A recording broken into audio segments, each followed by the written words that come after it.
They said he destroyed the company. They said he stole millions. They said Ryan Mercer was a thief who belonged in prison. But nobody asked about the little girl who saw everything. This is the story of how a single father lost everything in one brutal afternoon: his job, his reputation, his future, all because someone wanted him gone. What happens when the truth hides in a child's crayon drawing? When corporate power crushes the innocent? When one woman dares to question what everyone else accepts? Stay with me until the end, hit that like button, and comment your city so I can see how far this story travels. The security badge beeped 3 times before Ryan Mercer understood what it meant. Red light, access denied. The magnetic lock on the glass doors stayed shut. He stood in the parking garage of Virex Systems with melting snow dripping from his jacket, staring at the small plastic card in his hand like it had betrayed him. Behind him, his daughter Chloe shifted her weight from foot to foot, her purple backpack sliding down one shoulder. "Daddy, I'm cold." Ryan swiped the badge again. Same result. 3 beeps. Red light. "Just a second, sweetheart." The wind howled through the concrete pillars of the garage, carrying sharp needles of ice that stung his face. Chicago in February was unforgiving, but this storm felt personal. The kind of cold that got inside your bones and stayed there. He pulled out his phone. The screen showed 2 missed calls from Martin Graves, head of security. 1 voicemail. Ryan's stomach tightened as he pressed play. "Ryan, it's Martin. Don't come back to the building. HR needs to speak with you first thing Monday morning. We'll explain everything then." That was it. No context, no explanation. Just a wall going up between him and the only job he'd had since Chloe was 2 years old. "Daddy?" Chloe was looking up at him with those big brown eyes that reminded him so much of Sarah. His wife had been gone for 4 years now, taken by a drunk driver on a rainy Tuesday that Ryan still couldn't think about without his chest tightening. Chloe barely remembered her mother, which somehow made it worse. "We're going home, baby." "But you said we had to get your laptop." "Well, change of plans." Ryan guided her back toward their car, a 10-year-old Honda Civic with a crack in the windshield he kept meaning to fix. The snow was coming down harder now, fat flakes that stuck to everything. The weather reports had called it a historic blizzard. Schools across the city had closed at noon, which was why Chloe was here in the first place. Ryan had no choice but to bring her to work. He'd set her up in the small break room on the 3rd floor with her coloring books and tablet, checking on her every 20 minutes between server maintenance calls. She'd been fine. Happy, even. Drawing pictures of cats and snowmen while he fixed network issues and responded to panicked emails from managers who didn't understand how computers worked. Everything had been fine until 2:47 p.m. That's when the entire Virex network went down. Ryan had been in the break room with Chloe when it happened, helping her pick up crayons she'd spilled across the floor. He'd heard the commotion through the walls, raised voices, phones ringing, someone shouting about lost data. By the time he got to his desk, half the IT department was already crowded around the server room. The damage was catastrophic. Someone had executed a script that wiped critical databases and corrupted backup files. Millions of dollars in contracts, client data, financial records, gone in seconds. The kind of sabotage that required admin-level access and intimate knowledge of Virex's infrastructure. The kind of access Ryan Mercer had. He'd spent the next 3 hours working frantically with the team to restore what they could from off-site backups. Nobody spoke to him directly, but he felt their eyes. By 5 o'clock, Martin Graves had pulled him aside and asked him to wait in the conference room. Alone. Ryan had sat there for 40 minutes before someone finally came in. Not Martin, but Jennifer Park from HR, carrying a manila folder and wearing an expression that made his blood run cold. "Ryan, we need to talk about what happened today." "I was helping fix it. I was trying to—" "The preliminary investigation shows the attack originated from your workstation. Your credentials were used to access the server at 2:43 p.m. "That's impossible. I was with my daughter. I wasn't even at my desk." Jennifer had opened the folder, sliding a printed log across the table. "This shows otherwise." Ryan had stared at the timestamps, his mind racing. The login was real, his username, his password, but he hadn't been anywhere near his computer. "Someone used my credentials. Someone logged in as me." "That's a serious accusation." "It's the truth." Jennifer had closed the folder with a soft click. "We're placing you on immediate administrative leave pending a full investigation. You'll need to surrender your badge and building access. We'll be in touch through official channels. You're firing me. We're conducting an investigation. You're firing me without even listening. Jennifer had stood up, smoothing her skirt. You're free to retain legal counsel. We'll have a formal meeting next week. That had been 2 hours ago. Now Ryan sat in his car with the engine running, waiting for the heat to kick in while Chloe buckled herself into the booster seat in the back. Why are we leaving early? She asked. Work stuff, nothing for you to worry about. Are you in trouble? Ryan caught her eyes in the rearview mirror. Kids always knew. They could smell fear and uncertainty the way dogs could smell storms coming. No, baby, I'm not in trouble. The lie tasted bitter on his tongue. He pulled out of the parking garage into chaos. The snow had transformed Chicago into something unrecognizable. Cars crawled along Michigan Avenue with their hazard lights blinking. Traffic signals swayed in the wind. A city bus sat abandoned at an intersection, its emergency exit door hanging open. The drive home normally took 20 minutes. Today it took 90. Ryan lived in a small 2-bedroom apartment in Rogers Park, the kind of neighborhood where kids played basketball in the streets, and neighbors knew each other's names.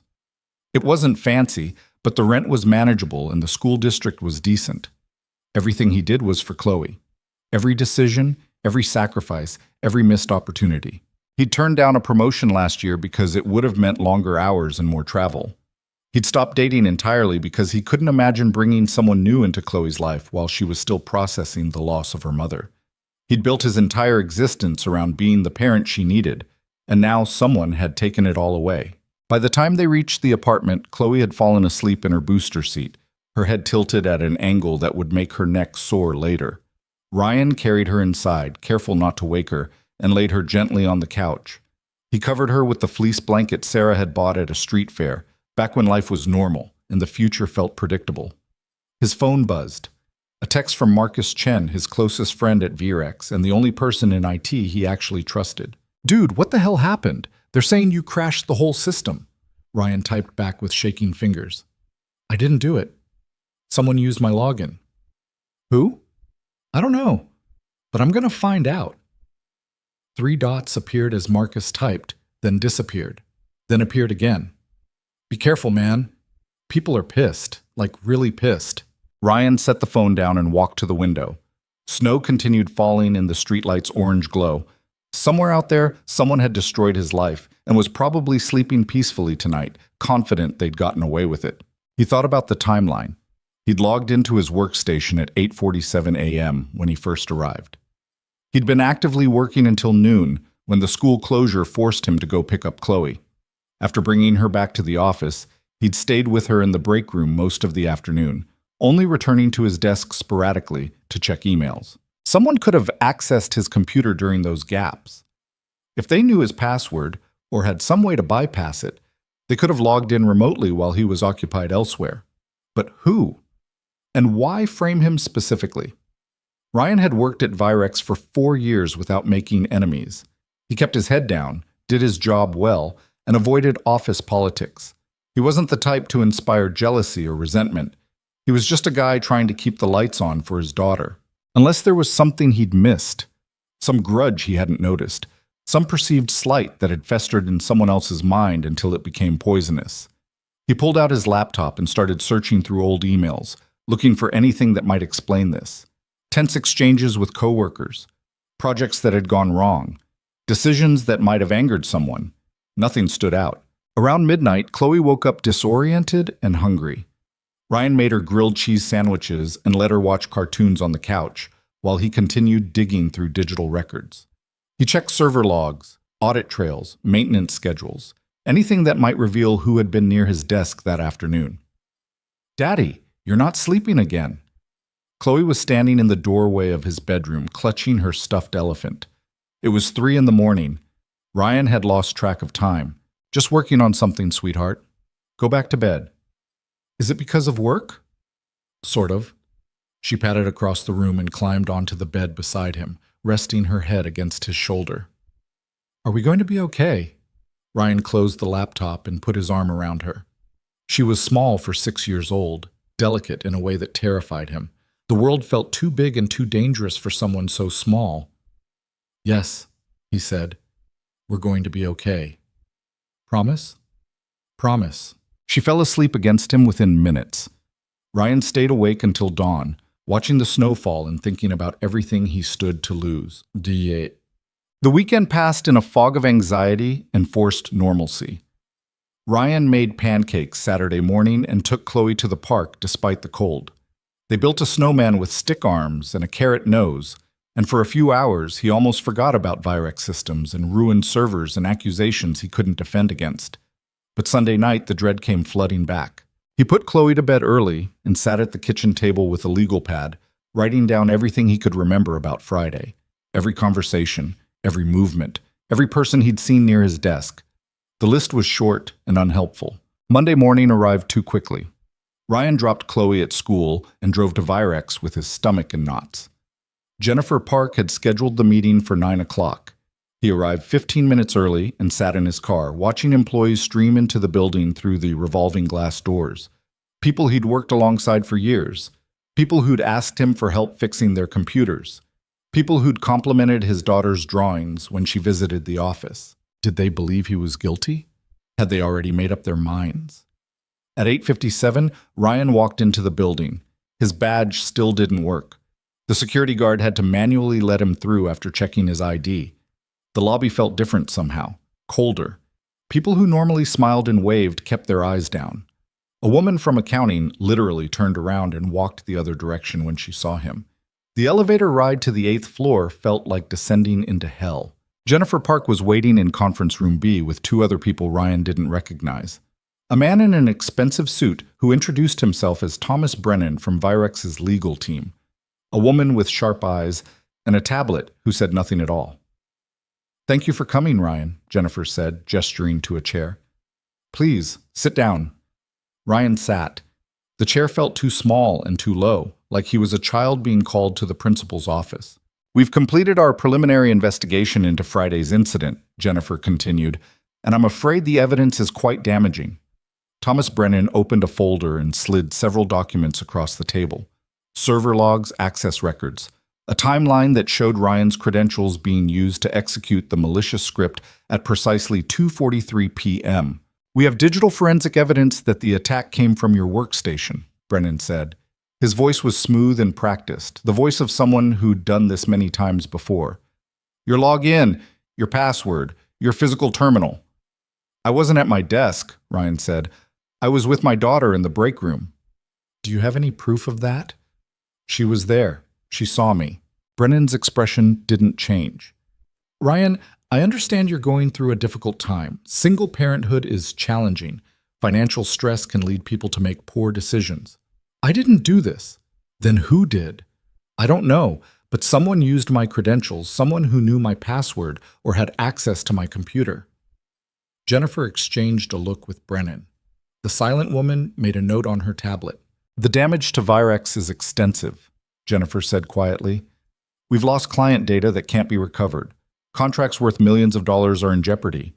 The board is demanding accountability." Ryan felt the room closing in around him. "You're firing me. We're terminating your employment effective immediately, with cause, which means no severance, no benefits continuation, and a notation in your personnel file that will be disclosed to future employers." The words hit like physical blows. No severance, no health insurance, no way to explain this to anyone who might hire him in the future. "You're destroying my life over something I didn't do." Brennan leaned forward. "If you cooperate with our investigation and provide information about any accomplices or motivations, we might be willing to negotiate the terms of your departure. Perhaps remove the cause designation.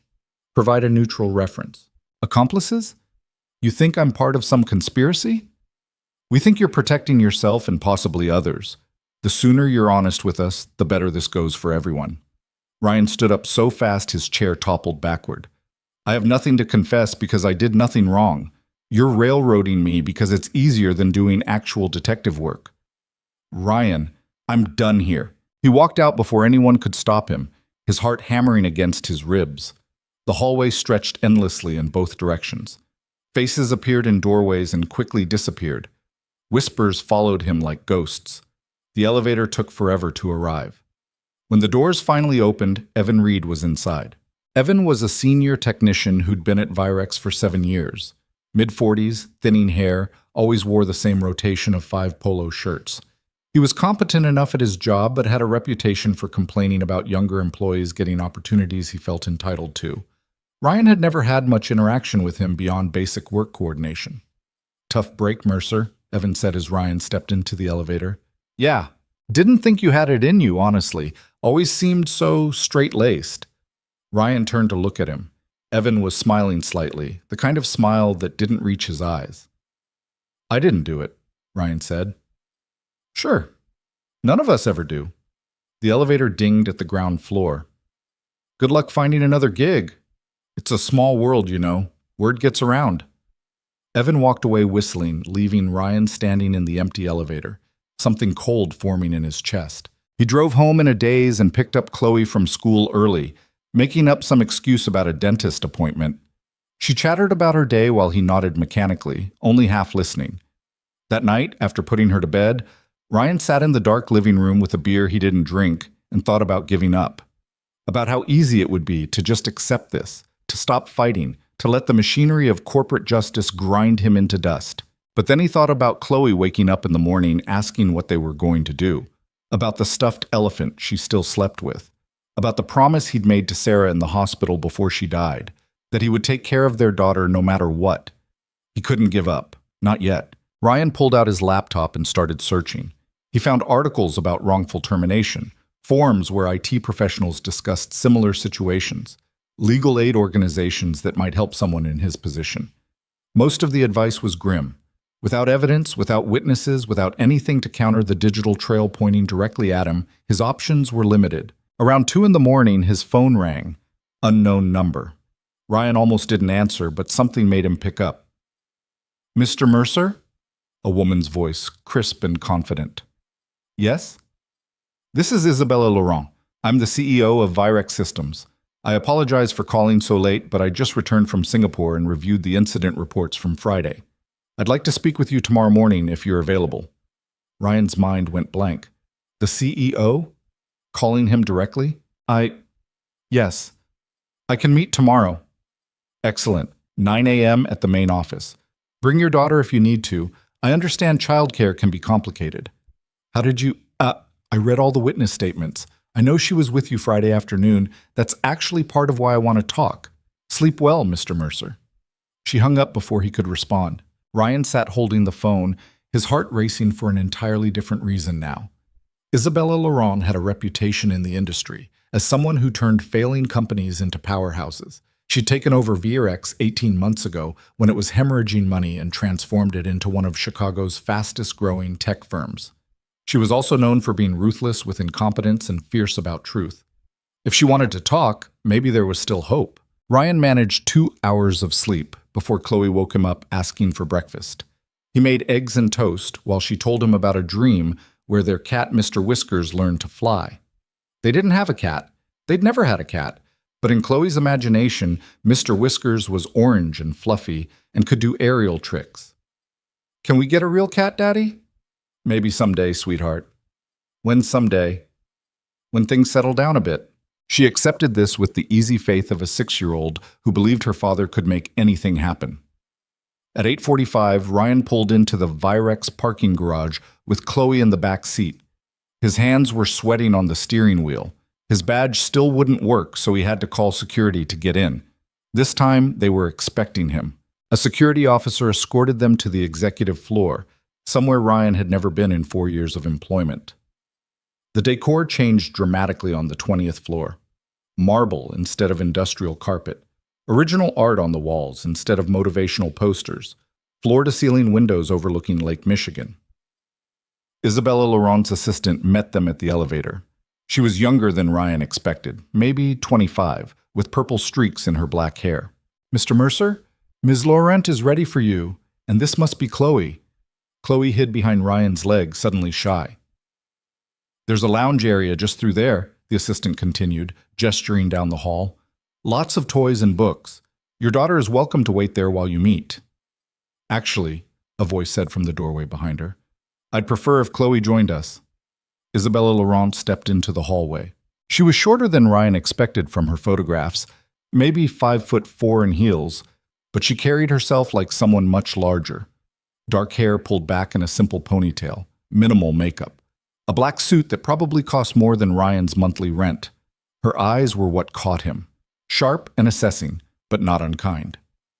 "Hello, Chloe," Isabella said, crouching down to the girl's level. "I heard you like to draw." Chloe peeked out from behind Ryan's leg. "Sometimes. I used to draw when I was your age. Mostly horses, though I wasn't very good at them. Do you want to show me some of your pictures while your dad and I talk?" Chloe looked up at Ryan, who nodded. She slowly pulled her backpack around and unzipped it, revealing a stack of drawings held together with paper clips. "Come on then," Isabella said, standing up and extending her hand. "Let's go look at these properly." She led them into a corner office that was somehow both luxurious and understated. A massive desk sat near the windows, but Isabella directed them to a seating area with comfortable chairs and a low coffee table. Chloe climbed onto the couch and started spreading out her drawings. Isabella sat beside her, examining each one with genuine interest. "This is Mr. Whiskers," Chloe explained, pointing to an orange blob with 4 stick legs. "He's our cat, except we don't really have him, just in pretend." "I see. And what's this one?" "That's Daddy at work. See, that's his computer." Ryan sat across from them, completely bewildered. This wasn't what he'd expected. Where was the confrontation? The accusations? The security team ready to escort him out? Isabella spent 5 minutes looking at Chloe's drawings before finally turning her attention to Ryan. "Mr. Mercer, I've reviewed everything we have about Friday's incident. The server logs, the forensic analysis, the timeline. I've also reviewed your employment record. 4 years without a single disciplinary issue. Consistent positive performance reviews. You've trained 3 junior technicians and volunteered for the overnight maintenance shifts no one else wants." Ryan didn't know what to say. "I've also noted that you were passed over for a promotion last year despite being the most qualified candidate. The position went to Evan Reed, who had seniority, but frankly less impressive credentials." "I didn't mind," Ryan said quietly. "The promotion would have meant more hours, more travel, less time with your daughter. Yes, I read the notes from your manager. You explicitly requested to stay in your current role for personal reasons." Isabella stood and walked to the window, looking out at the snow-covered city. "I built my career on instinct, Mr. Mercer, on reading people and situations that don't quite add up. And this situation doesn't add up. I didn't crash the servers." "I'm aware." Ryan blinked. "You believe me?" "I believe that someone with your track record and your constraints doesn't suddenly commit corporate sabotage. I also believe that digital evidence can be manipulated by someone with sufficient access and motivation." She turned back to face him. "What I don't have is proof, which is why I need your help." "My help?" "Walk me through Friday. Every detail you can remember. Who you saw, where you went, what you did, everything." So Ryan told her. He explained the school closure, bringing Chloe to work, setting her up in the break room. He described his routine that day, the maintenance tickets he'd handled, the people he'd interacted with. While he talked, Chloe continued coloring with markers Isabella's assistant had brought in. She was drawing a snowstorm now, swirls of white against blue paper. "You said you were in the break room when the crash happened?" Isabella asked. "Yes." Chloe had spilled her crayons. I was helping her pick them up. "What time was that?" "Around 2:45, I think. Maybe a little earlier." Isabella made a note on her tablet. "And before that? Where were you?" "I'd been checking on a printer issue on the 5th floor. Got back to the break room around 2:30. "Can anyone confirm that?" Ryan thought hard. "Maybe. There were people on the elevator. I said hello to someone from marketing, but I don't remember her name." Isabella was quiet for a moment, studying something on her screen. "The attack was executed at 2:43 p.m. from your workstation on the 3rd floor.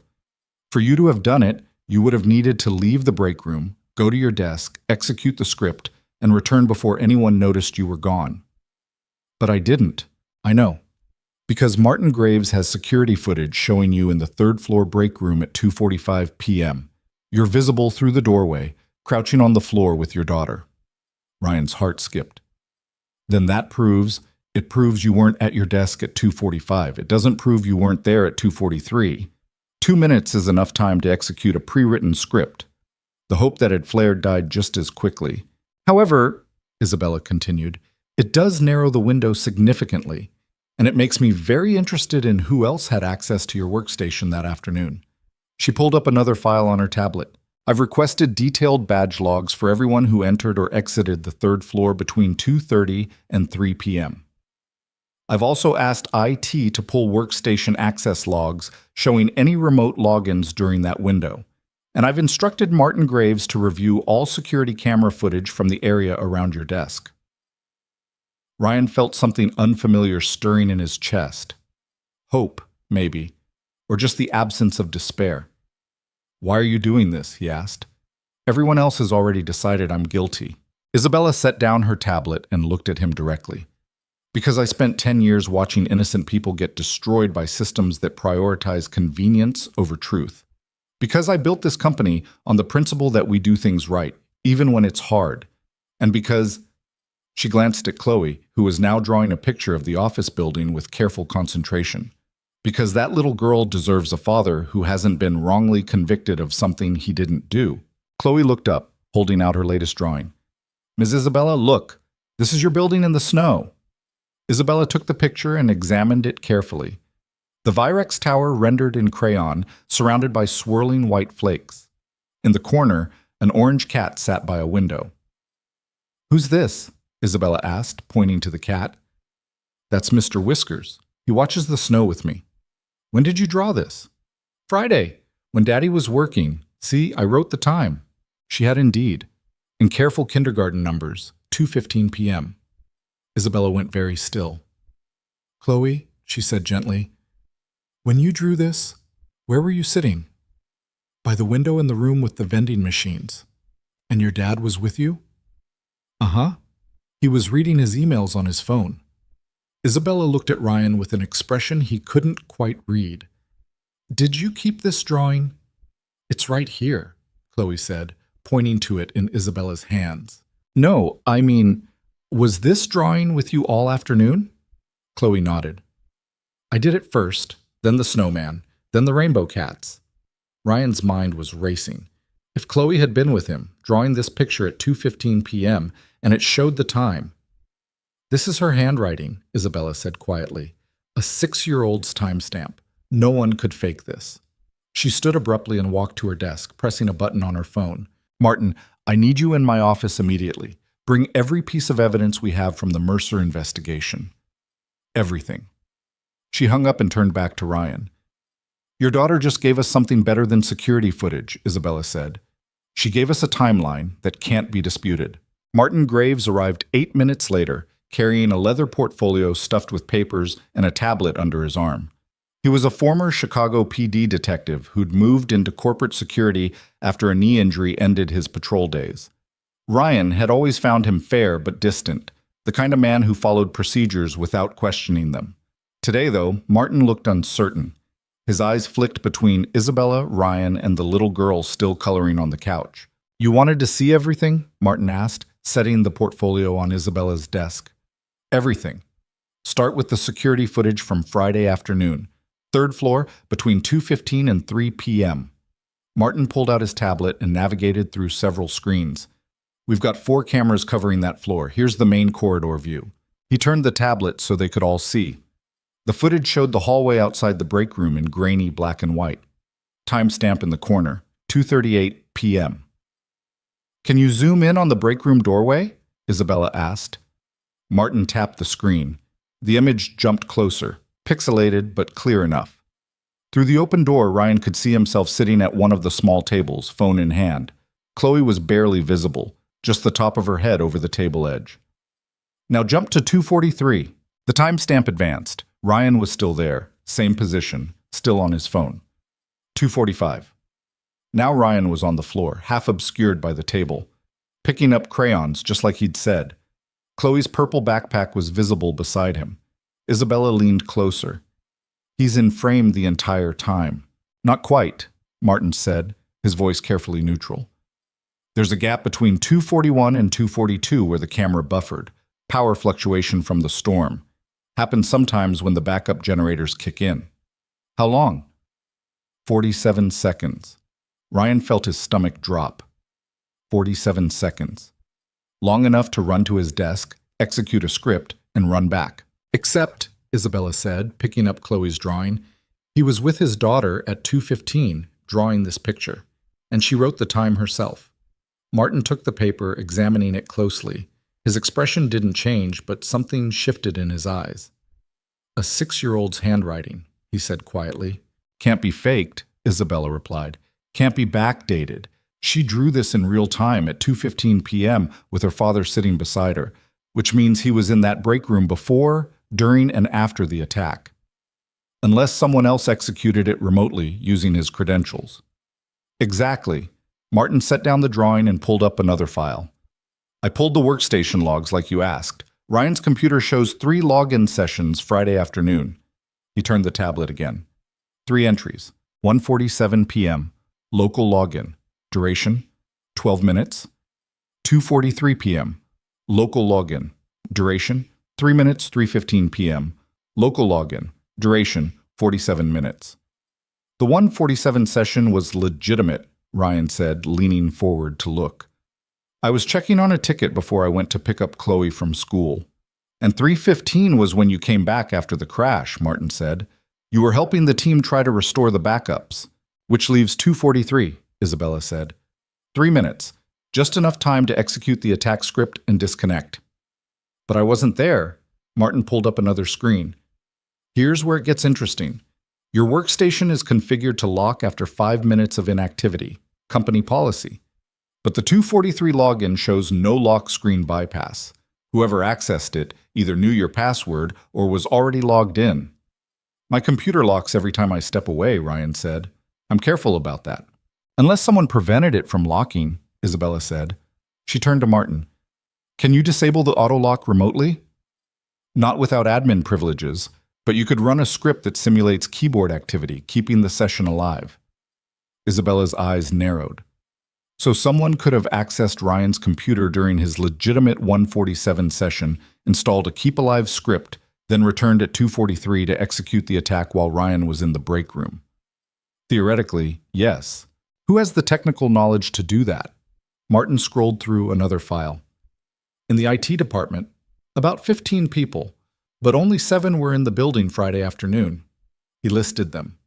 Evan Reed, Marcus Chen, 2 junior technicians Ryan barely knew, the department manager who'd been in meetings all day, and 2 contractors working on a separate project. Marcus wouldn't do this, Ryan said immediately.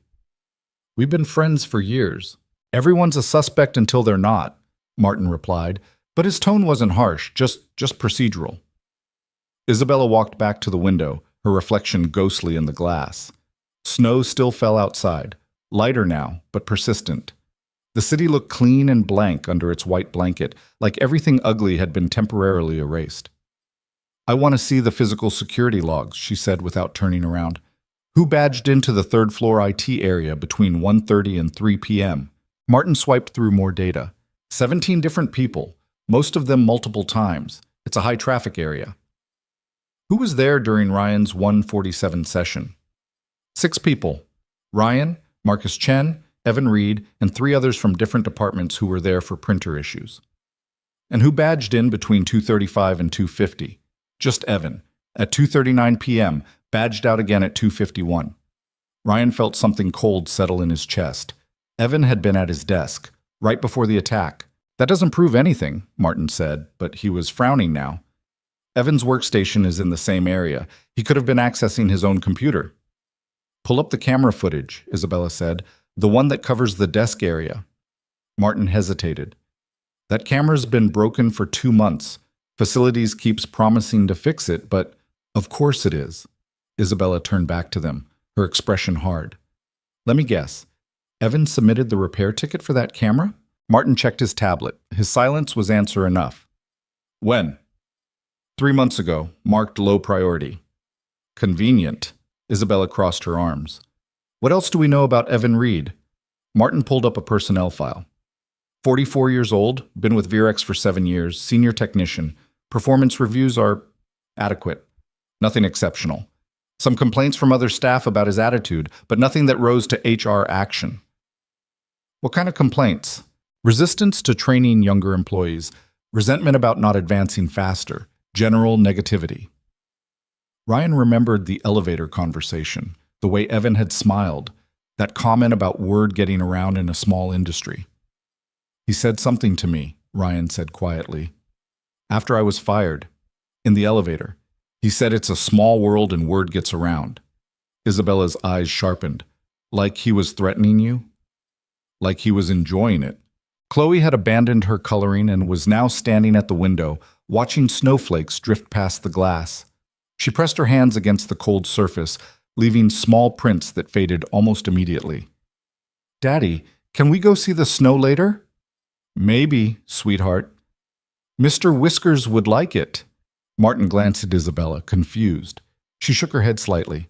Not important right now. I want to talk to Evan, Isabella said. But not yet. First, I want to know exactly what script was used to crash the servers. Can you get me the technical forensics? Already have them. Martin pulled up another file. It was a wiper script, targeted specific databases and corrupted the backup validation checksums so they couldn't be restored without extensive work. How sophisticated. Very. Whoever wrote it knew our exact infrastructure. The database schemas, the backup systems, the validation protocols. It wasn't some script they downloaded off the internet. Could Ryan have written it? Martin looked uncomfortable. Technically, yes, he has the knowledge, but so do most of the senior IT staff. Could Evan have written it? Also, yes. Isabella pulled out her phone and dialed a number. Jennifer, it's Isabella. I need you to pull Evan Reed's personnel file and send it to my office. Everything. Performance reviews, salary history, any disciplinary actions. I also want to know if he submitted any complaints or grievances in the last 2 years. She listened for a moment. I don't care if it's irregular. Do it now. She hung up and looked at Ryan. Tell me about your relationship with Evan. We don't have one. We work in the same department, but we barely interact. Did you ever have any conflicts with him? Ryan thought back over 4 years of employment. Not really. He made some comment once about me getting special treatment because I'm a single parent, but it wasn't a big thing. When was this? Maybe a year ago? Right after I turned down that promotion. The one that went to him. Yeah. Isabella's expression suggested this was exactly what she'd expected to hear. So you were offered a position, declined it for personal reasons, and Evan got it instead. But he still ended up with the job. Why would he resent me? Because you turned it down, Martin said quietly.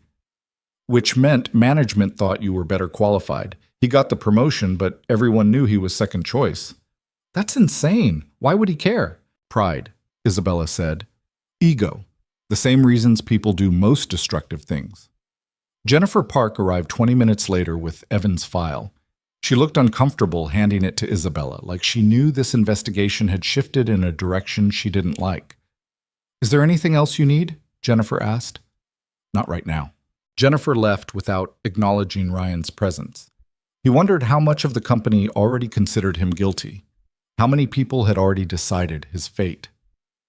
Isabella spread Evan's file across her desk and started reading. Ryan watched her face, trying to decipher what she was finding.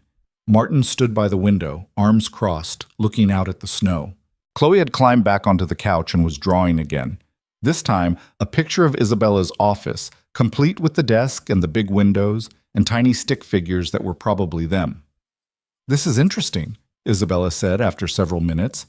Evan's been passed over for advancement 4 times in the last 3 years. Each time, the position went to someone younger with less seniority. That's not unusual in tech, Martin said. Seniority doesn't always mean better skills. True, but look at this. Isabella turned the file so Martin could see.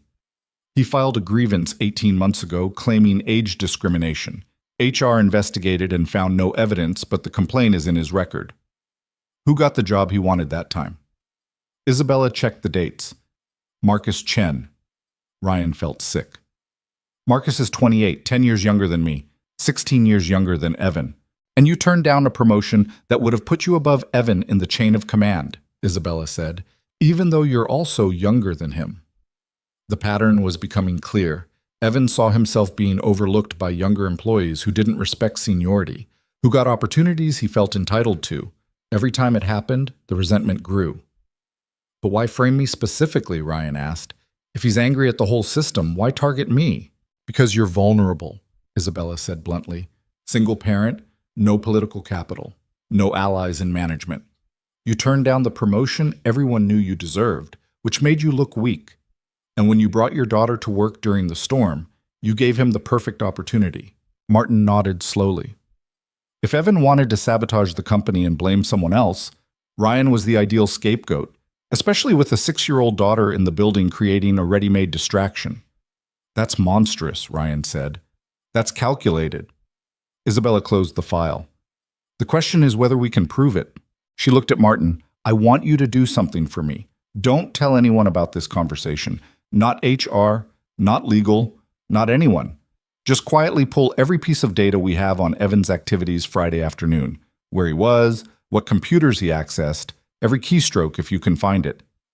That's going to take some time. You have until tomorrow morning.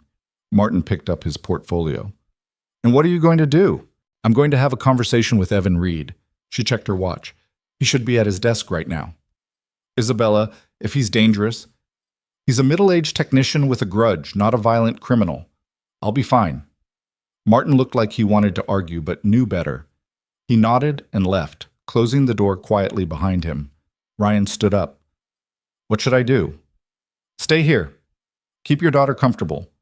I'll be back in 20 minutes. I should come with you. If he did this to me, I deserve to... No. Isabella's voice was firm. If Evan sees you, he'll know we're investigating him. Right now, he thinks he won. We need to keep it that way until we have solid evidence. She grabbed her phone and headed for the door, then paused. Ryan, your daughter's drawing just saved your career, maybe your life. Make sure you tell her that someday. Then she was gone. Ryan stood alone in the massive office, with Chloe humming quietly on the couch. Through the window, Chicago sprawled below them, indifferent and cold. Daddy? Chloe looked up from her drawing. Is that lady going to help us? I think so, baby. She's nice. She looks at my pictures like they're real art. Ryan sat down beside her and pulled her into a hug. She was so small, so trusting. She had no idea how close they'd come to losing everything. They are real art, he said into her hair. Even Mr. Whiskers? Especially Mr. Whiskers.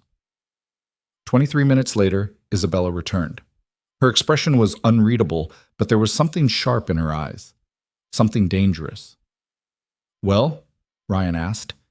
Isabella sat down at her desk and pulled up something on her computer. Evan Reed is either the best actor I've ever met, or he genuinely believes he's untouchable. What did you say to him? I asked him to walk me through his Friday afternoon. Told him we were reviewing everyone's activities as part of the standard post-incident analysis. He was very cooperative. And? He claims he was at his desk from 2:30 to 3, working on routine maintenance. Says he saw the network go down and immediately started trying to diagnose the problem. Very helpful. Very concerned. But the badge logs show he entered the IT area at 2:39. I mentioned that. He said the logs must be wrong because he definitely arrived earlier. When I pressed him on it, he got defensive, said the badge readers malfunction sometimes during power fluctuations. Ryan leaned forward. Did you ask him about my computer? Indirectly, I asked if he noticed anyone else in the area that afternoon. He said no, he was focused on his work. Didn't see Ryan, didn't see anyone else from IT. But Ryan's desk is right across from his. Exactly. Which means either Evan is lying about being there earlier, or he's lying about not seeing anyone. Either way, he's lying. Isabella pulled up a new screen. While I was talking to him, I had our email admin pull his correspondence history. Look at this. She turned the monitor. An email thread from 3 weeks ago. Evan had sent a message to someone at a competing tech firm asking about job openings. The response was polite but lukewarm. They weren't hiring senior technicians at the moment. He was looking for another job, Ryan said. Not just looking. He sent out 7 applications in the last month, all rejected. One company told him his skills were outdated. Another said they were looking for someone who could grow with the company, which is code for someone younger. Isabella scrolled further. And then 2 weeks ago, he stopped applying. Why? I don't know, but I intend to find out. She picked up her phone again, but before she could dial, it rang. Martin's name on the screen. Talk to me, Isabella said. Ryan couldn't hear Martin's side of the conversation, but he watched Isabella's face change. The sharp intelligence in her eyes crystallized into something harder. "You're certain?" she said. "No question?" A pause. "Send it to my secure email. All of it. And Martin, don't discuss this with anyone until I say otherwise." She hung up and looked at Ryan. "We have him." "What did Martin find?" Evan's workstation accessed the network drive where the attack script was stored at 1:52 p.m. Friday afternoon, 5 minutes after you logged into your computer. Ryan's heart hammered. "He copied it while I was there?" "Better than that. Martin pulled the file metadata. The script was created on Evan's home computer 3 days earlier. He brought it in on a flash drive, uploaded it to a hidden directory, then copied it to your machine while you were logged in." "How did he get access to my computer?" "He didn't need to. He used a remote access tool that piggybacks on active sessions. Basically, while you were logged in and working, Evan opened a second connection to your machine from his own workstation. Your system thought it was you the whole time." Isabella pulled up a technical diagram that meant nothing to Ryan, but the implications were clear. "He set it up during your 147 session," she continued, "installed the Keep Alive script so your computer wouldn't lock. Then waited until you were safely in the break room with Chloe before executing the attack remotely through your credentials. Can you prove all of this?" "Martin has the server logs, the file timestamps, the network traffic. It's all there. Evan made one critical mistake. He assumed no one would look past the obvious evidence pointing at you." Ryan felt something enormous shifting inside him. Relief, maybe. Or fury. Or both at once, crashing together like waves. What happens now? Now I call legal and have them prepare termination papers. Then I call the police, because what Evan did isn't just grounds for firing. It's computer fraud, corporate sabotage, and probably half a dozen other crimes I'm not qualified to name. She stood up, her phone already in hand. "But first, I'm going to do something I should have done yesterday instead of letting HR handle it. I'm going to tell everyone in this company that we made a catastrophic mistake, that we accused an innocent employee of a crime he didn't commit, and that we're going to make it right." Ryan opened his mouth to respond, but Isabella was already dialing. "Lily, I need you to set up an emergency all-staff meeting for 4 p.m. today. Everyone. I don't care if they're working from home or on vacation. If they work for Virex, they need to be on that call." She hung up and looked at Ryan. "You don't have to be there if you don't want to. This is going to be uncomfortable." "I want to be there." "Then you will be. With your daughter, if necessary. Let everyone see what we almost destroyed." The next 3 hours passed in a blur. Martin arrived with a forensic report that read like a thriller novel, detailed technical evidence showing exactly how Evan had orchestrated the attack. Legal got involved, bringing 2 attorneys who asked Ryan the same questions he'd already answered a dozen times. Through it all, Chloe colored peacefully on the couch, occasionally asking for snacks or bathroom breaks, but otherwise content in her own world.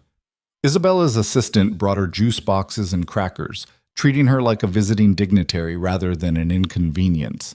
At 3:45, Isabella's office started filling with people.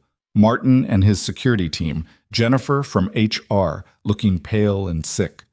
Thomas Brennan, the attorney who'd been so certain of Ryan's guilt that morning, now shuffling papers and avoiding eye contact. "We have 17 minutes, Isabella said. "Here's what's going to happen. I'm going to address the entire company and explain what we've discovered. Then I'm going to announce Evan's immediate termination and the involvement of law enforcement. After that, I'm going to personally apologize to Ryan and reinstate him with full back pay and benefits." "Should we wait until after Evan is in custody?" Jennifer asked. "If he hears this announcement, he's already in custody. Martin had Chicago PD pick him up 20 minutes ago." Everyone turned to Martin, who nodded. "They're holding him for questioning. Once they see our evidence, formal charges will follow." "Did he confess?" Ryan asked. "Not yet, but they found the flash drive in his desk drawer, the one with the original attack script. He didn't even bother to destroy it." Isabella checked her watch. "Positions, everyone. We're going live in 10 minutes. The all-staff video call assembled quickly. Isabella's assistant set up a camera facing her desk. Ryan was positioned slightly to the side, visible but not central. Chloe remained on the couch, mostly out of frame, still drawing. At exactly 4 p.m., Isabella's face appeared on screens across the entire company. Good afternoon. Thank you all for joining on short notice. I'm going to be direct because you deserve the truth without corporate spin. She paused, her expression grave. On Friday afternoon, our network suffered a catastrophic attack that destroyed critical data and cost this company millions of dollars. In the immediate aftermath, we identified Ryan Mercer as the perpetrator based on digital evidence that appeared conclusive. We terminated his employment, destroyed his reputation, and treated him like a criminal. Ryan could see the faces on the monitor, hundreds of employees, all watching silently. We were wrong. Isabella let those words hang in the air. Ryan Mercer did not sabotage our systems. He was framed by another employee who used sophisticated technical methods to make it appear Ryan was responsible. This employee has now been arrested and is facing criminal charges. She gestured to Ryan, bringing him into frame. Ryan is here with me today, along with his 6-year-old daughter, who inadvertently provided the key evidence that proved his innocence. A child's drawing with a timestamp that couldn't be faked or manipulated. Something no corporate system could have caught because we weren't looking for the truth. We were looking for the convenient answer. Someone in the video call typed a question in the chat. Isabella glanced at it. You're asking who framed him? Evan Reed, senior technician, 7 years with this company. He executed the attack remotely using Ryan's credentials while Ryan was in the break room with his daughter during the school closure. The chat exploded. Questions, shock, disbelief. I understand you have questions, Isabella continued. But right now what matters is this. We failed Ryan Mercer. As his employer, as his colleagues, as an organization that claims to value integrity. We rushed to judgment. We believed the easy explanation instead of doing the hard work of finding the truth. She leaned closer to the camera. Some of you saw Ryan in the building yesterday and avoided him. Some of you whispered about him. Some of you decided he was guilty based on rumors and assumptions. I want you to think about that. Think about how quickly we turn on each other when it's convenient. The silence on the call was absolute. Effective immediately, Ryan Mercer is reinstated with full back pay, restored benefits, and a formal apology from this company.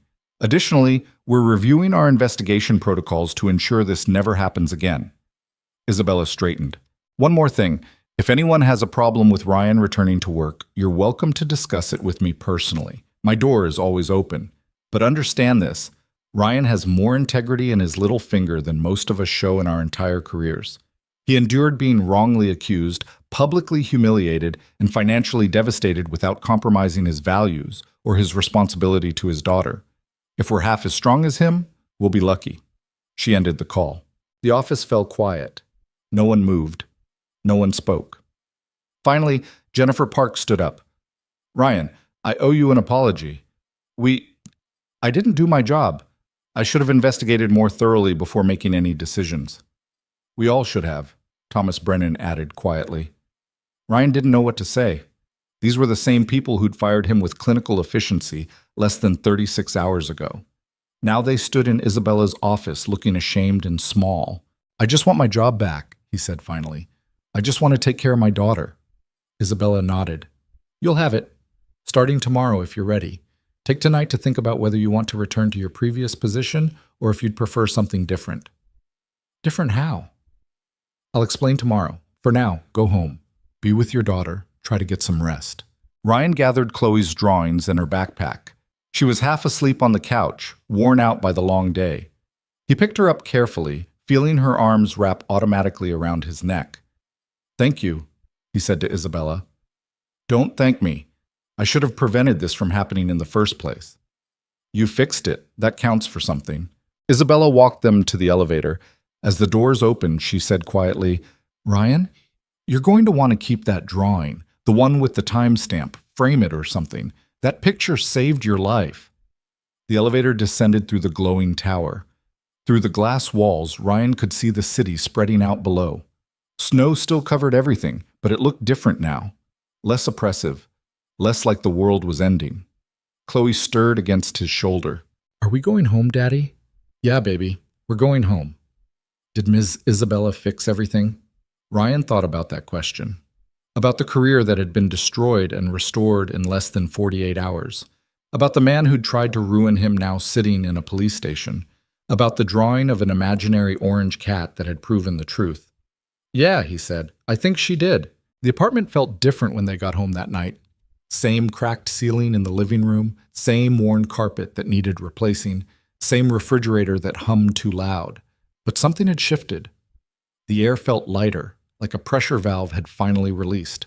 Ryan made spaghetti for dinner while Chloe sat at the kitchen table arranging her crayons by color.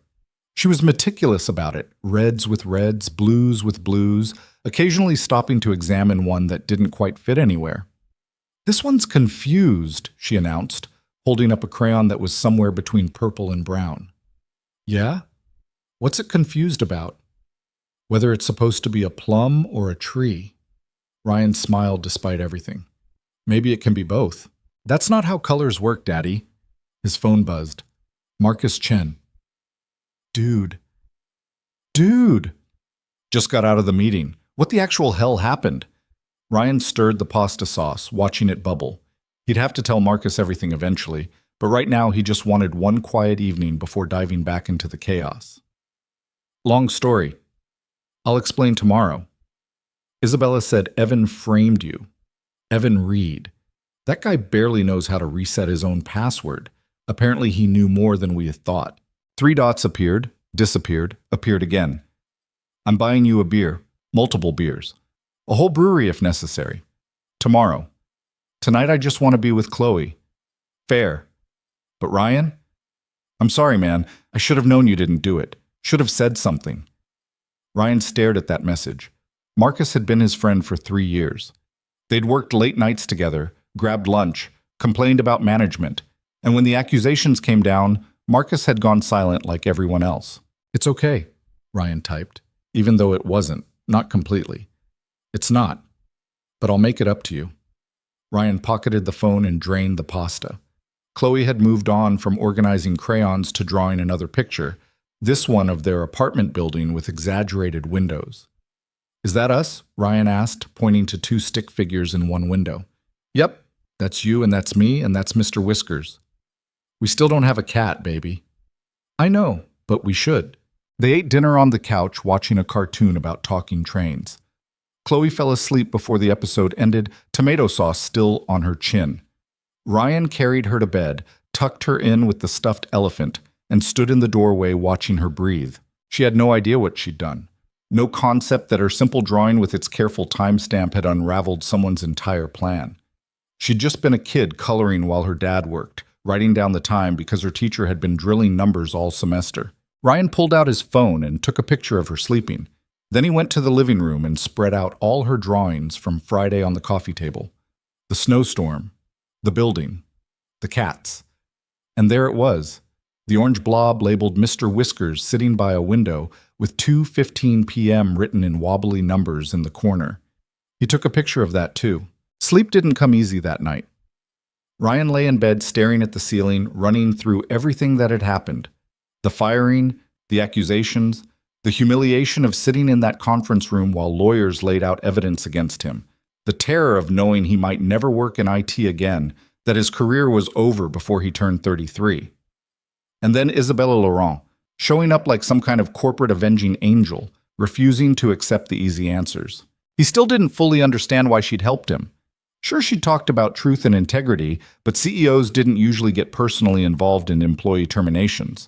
They had entire departments to handle that kind of thing. Maybe she saw something in the situation that others missed, or maybe she just couldn't stomach the idea of destroying someone's life without being certain. Whatever the reason, Ryan owed her everything. His alarm went off at 6:30.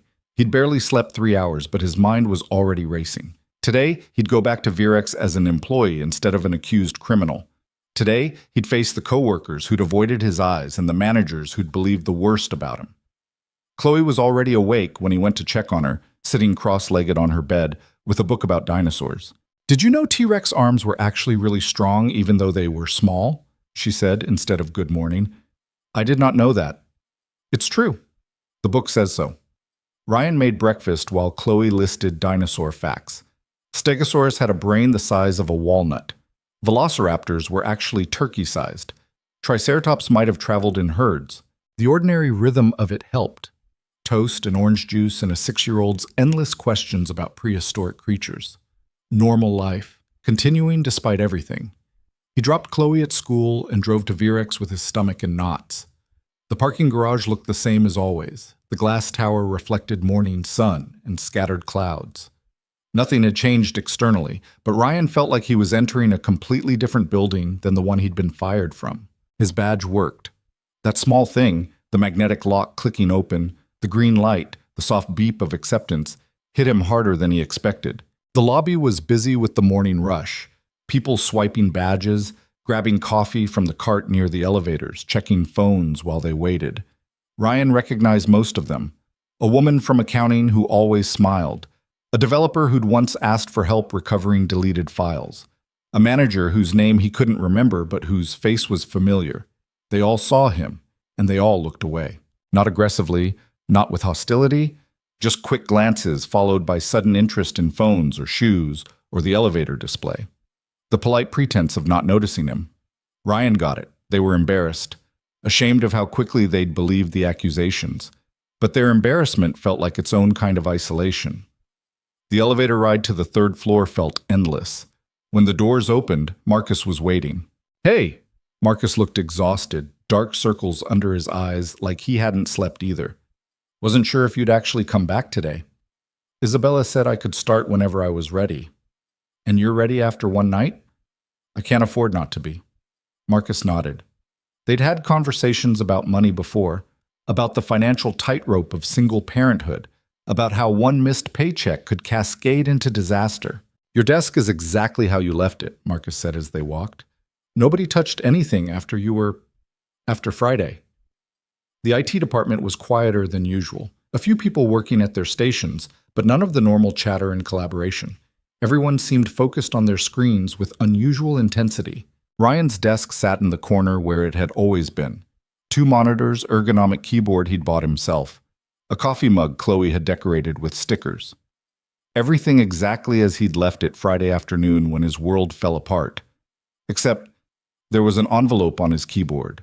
Cream-colored, expensive paper, his name written in precise handwriting. "That came this morning," Marcus said, "from Isabella's office." Ryan opened it. A handwritten note on Virex letterhead. "Ryan, please come to my office at 10 a.m. We need to discuss your future here. IL." He checked his watch.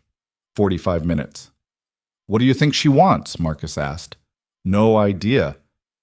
Maybe she's going to promote you, like compensation for what happened. Or maybe she's going to explain why I should stay when everyone here treated me like a criminal." Marcus winced. "We didn't." "You did. You all did." "Yeah." Marcus sat on the edge of Ryan's desk. "We did. And I don't have a good excuse except that it was easier to believe you'd screwed up than to question what we were being told." "That's a terrible excuse." "I know." They sat in uncomfortable silence until Marcus finally spoke again. "Evan's arraignment is this afternoon. Did you know?" Ryan hadn't. "What are they charging him with?" "Computer fraud, corporate sabotage, conspiracy to commit wire fraud, plus whatever civil suits Virex decides to file.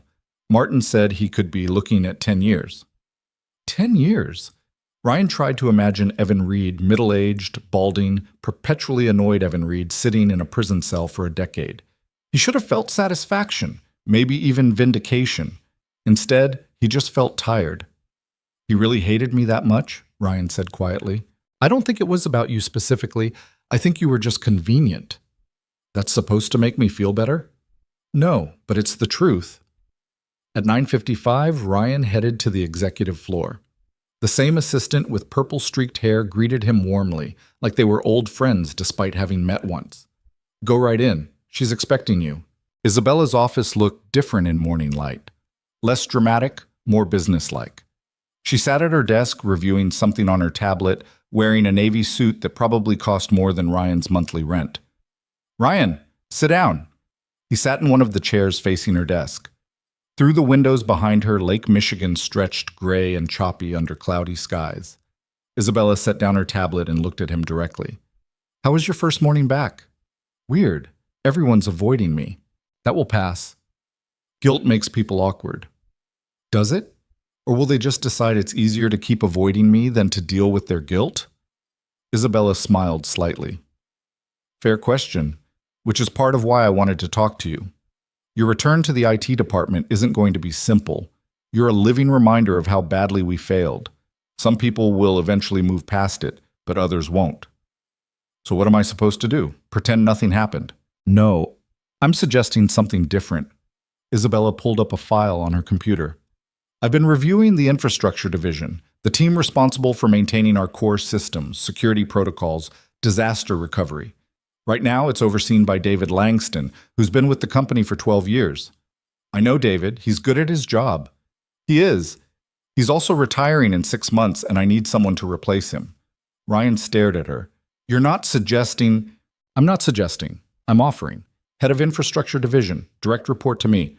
40% salary increase, full benefits, stock options, and a team of 8 people you'll manage. The numbers didn't make sense. Ryan was a technician, a good one, but still just someone who fixed servers and responded to tickets. He wasn't management material. Why me? Because you have something most managers never develop, the ability to maintain your integrity under extreme pressure. You were accused of a crime you didn't commit, fired without proper investigation, publicly humiliated. And you didn't lash out. You didn't burn bridges. You just kept insisting on the truth. I didn't have much choice. Everyone has a choice. You could have hired a lawyer and gone scorched earth on this company. You could have sold your story to the press and destroyed our reputation. You could have done 100 things to make us pay for what we did to you. I thought about it. But you didn't do it because you understood that revenge wouldn't help your daughter. It wouldn't get you your job back. It would just add more chaos to an already chaotic situation. Isabella stood and walked to the window. I've built 3 companies in my career. You know what the hardest part is? Finding people who make good decisions when everything's falling apart. Most people freeze or panic or lash out, but you stayed calm. You stayed focused on what mattered. That's not something I can teach. Ryan thought about Friday afternoon, sitting in the break room with Chloe while alarms went off and people shouted. The long weekend of uncertainty. The meeting where lawyers laid out evidence against him. None of it had felt like staying calm. It had felt like drowning in slow motion. I was terrified, he admitted.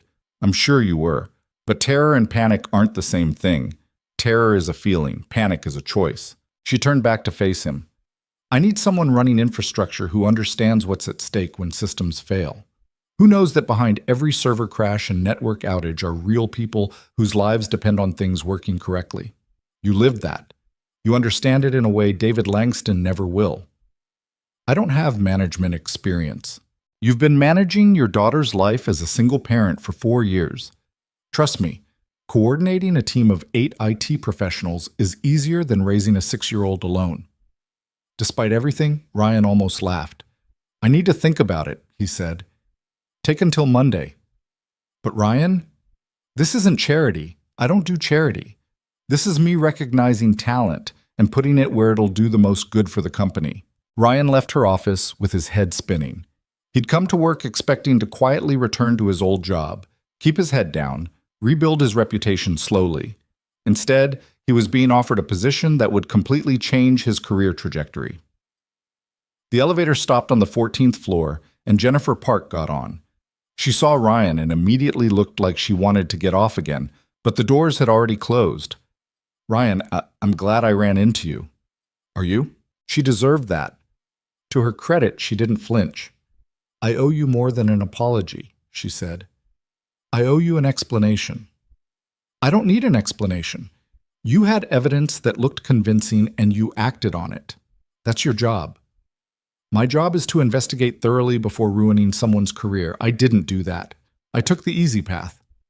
The elevator descended in silence for a few floors. Can I ask you something? Jennifer said. How are you not furious right now? Who says I'm not? You seem calm. Ryan thought about Chloe at school, probably telling her classmates about the nice lady who looked at her drawings, about the apartment where they'd be sleeping safely tonight, about all the things that mattered more than anger. Being furious won't change what happened, he said. It won't get me those 2 days back. It won't undo the humiliation. So I can either stay angry about the past or focus on making sure the future's better. That's a remarkably mature perspective. It's a remarkably exhausted perspective. I don't have the energy to stay angry. The elevator reached the ground floor. Jennifer stepped out, then turned back. For what it's worth, I'm restructuring our termination protocols. adding mandatory review periods and independent investigations. What happened to you won't happen to anyone else. Good. She walked away and Ryan stood watching the lobby traffic flow around him. People coming and going, absorbed in their own dramas and deadlines. To most of them, he was just another employee. They didn't know his story, didn't care about his near destruction and unlikely salvation. Maybe that was for the best. He grabbed coffee from the lobby cart and headed back upstairs. The IT department was busier now, morning meetings wrapping up, people settling into their work rhythms. Ryan sat at his desk and pulled up his email. 300 unread messages. Most of them automated notifications and system alerts from Friday's crash. But buried in there were about 20 from coworkers. Subject lines like sorry and glad you're back and we messed up. Ryan skimmed through them. Apologies of varying sincerity. Explanations about being misled by management. Offers to grab lunch or coffee, clearly motivated by guilt more than genuine friendship. He deleted most of them without responding. One email stood out, though. From David Langston. Ryan, Isabella told me she's offering you my position. I want you to know I support that decision completely. You've always been one of our best technicians, but more importantly, you give a damn about doing things right. That's rare. If you take the job, I'll make sure the transition is as smooth as possible. If you decide to walk away from Virex entirely, I'll understand that too and provide whatever references you need. David. Ryan read it twice. David was old school IT, the kind of guy who'd started in the era of punch cards and mainframes. He'd always been fair but distant, professional to a fault. This email felt genuinely kind. Ryan hit reply. David, thank you.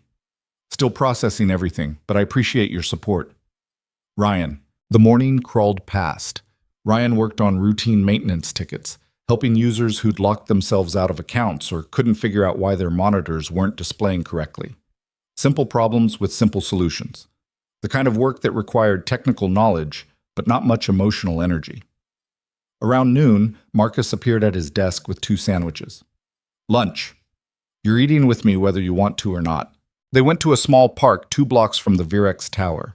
Snow still covered the benches, so they stood near a fountain that had been drained for winter, eating turkey sandwiches and not talking about anything important. Did Isabella really offer you Langston's job? Marcus asked eventually. How'd you know about that? Rumors spread fast, especially rumors about the guy who got screwed over on Friday and might become our boss by Monday. I haven't decided yet. What's to decide? It's a huge promotion. It's also a huge target on my back. Half the department probably thinks I don't deserve it, that it's just Isabella trying to make up for what happened. Marcus crumpled his sandwich wrapper. Screw what they think. You've been doing senior-level work for years while taking junior-level pay because you wouldn't take promotions that interfered with raising Chloe. Everyone knows that. Knowing it and accepting it are different things. So make them accept it. Come in, do the job better than anyone expected, prove you earned it. Ryan watched pigeons fighting over someone's discarded French fries near the fountain. What if I can't? What if I take the promotion and fail and then I'm back to square one, except now I've also proven I was never qualified in the first place? Then you fail. But at least you tried. At least you didn't let Evan Reed's bullshit define the rest of your career. They walked back to the office in silence. The afternoon passed like the morning. Quiet work, awkward glances, the persistent feeling of being the subject of whispered conversations. At 3 o'clock, Martin Graves stopped by Ryan's desk. Got a minute? They went to one of the small conference rooms. Martin closed the door and pulled up something on his tablet. Evan's arraignment was at 1.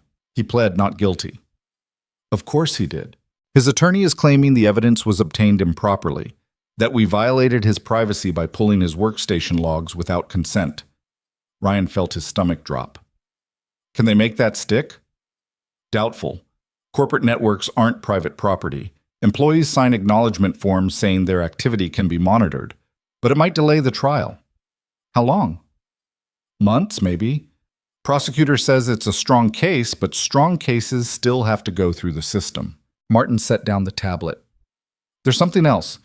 During the arraignment, Evan's lawyer made a statement to the press, said his client is being scapegoated by a company trying to cover up its own security failures. That's ridiculous. It's also effective. Chicago Tribune wants to interview you. So does Channel 7 News. They're spinning this as a story about corporate corruption and wrongful accusations. But I was the one wrongfully accused. I know, but Evan's lawyer is good at his job. He's flipping the narrative. Ryan rubbed his eyes. He thought the worst was over. That being proven innocent meant the story ended, but apparently the story was just getting started. What should I do? Isabella says it's your call. You can ignore the press, which might make it look like we're hiding something, or you can give an interview and tell your side of it. I have a 6-year-old daughter who doesn't need to see her father on the news. Fair point, but she also doesn't need to grow up thinking her dad let someone else control his story. Martin stood to leave, then paused at the door. For whatever it's worth, Ryan, I'm sorry I didn't push harder on Friday. I saw holes in the investigation, but I let management pressure me into going along with the easy answer. Everyone keeps apologizing, because everyone screwed up, but sorry doesn't pay your bills or undo the damage. So I'm going to make sure the case against Evan is airtight. That's the only apology that actually matters. After Martin left, Ryan sat alone in the conference room staring at nothing. The investigation, the arrest, the arraignment, it all felt like it was happening to someone else, like he was watching a movie about his own life instead of living it. His phone buzzed. Chloe's school. His heart jumped. She was supposed to be in class for another hour. They only called if something was wrong. Mr. Mercer, this is Principal Hayes. Everything's fine, but we need you to come pick up Chloe. What happened? Is she hurt?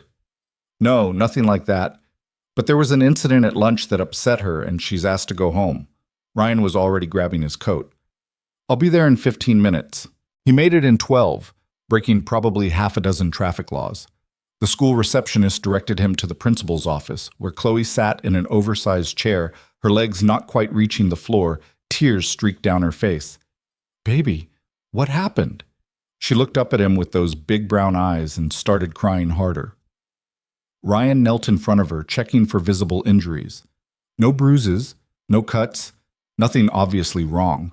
Principal Hayes, a woman in her 50s with kind eyes and gray hair, gestured to the chairs across from her desk. Please sit. Chloe, do you want to tell your dad what happened, or should I? Chloe shook her head and buried her face against Ryan's shoulder. There was an incident in the cafeteria, Principal Hayes explained.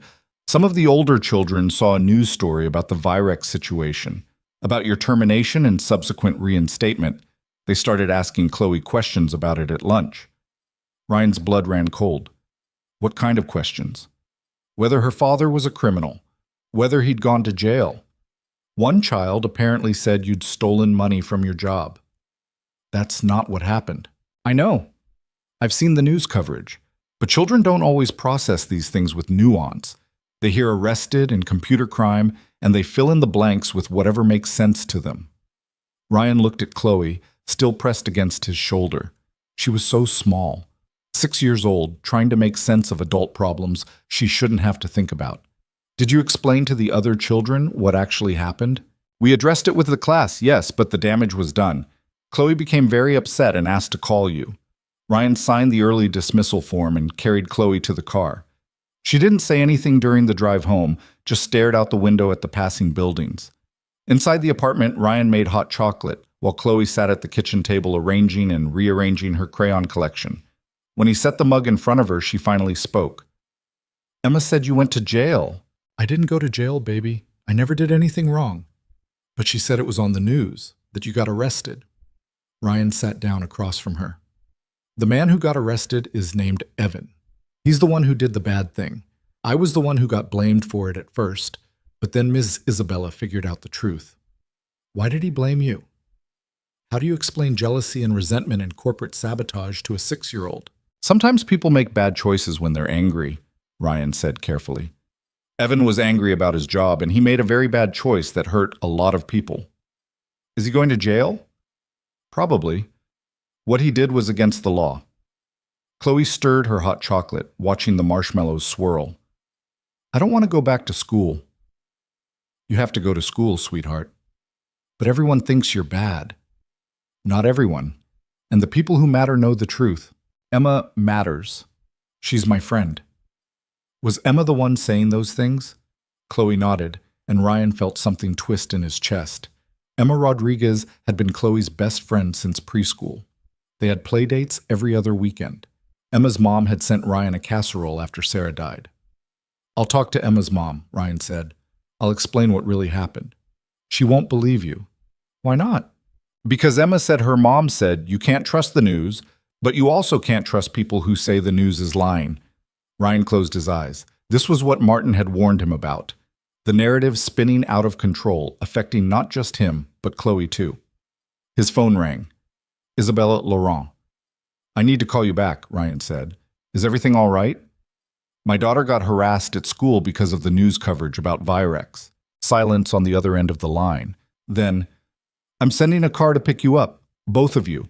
We're going to fix this right now." "Isabella, 20 minutes. Be ready." She hung up before he could argue.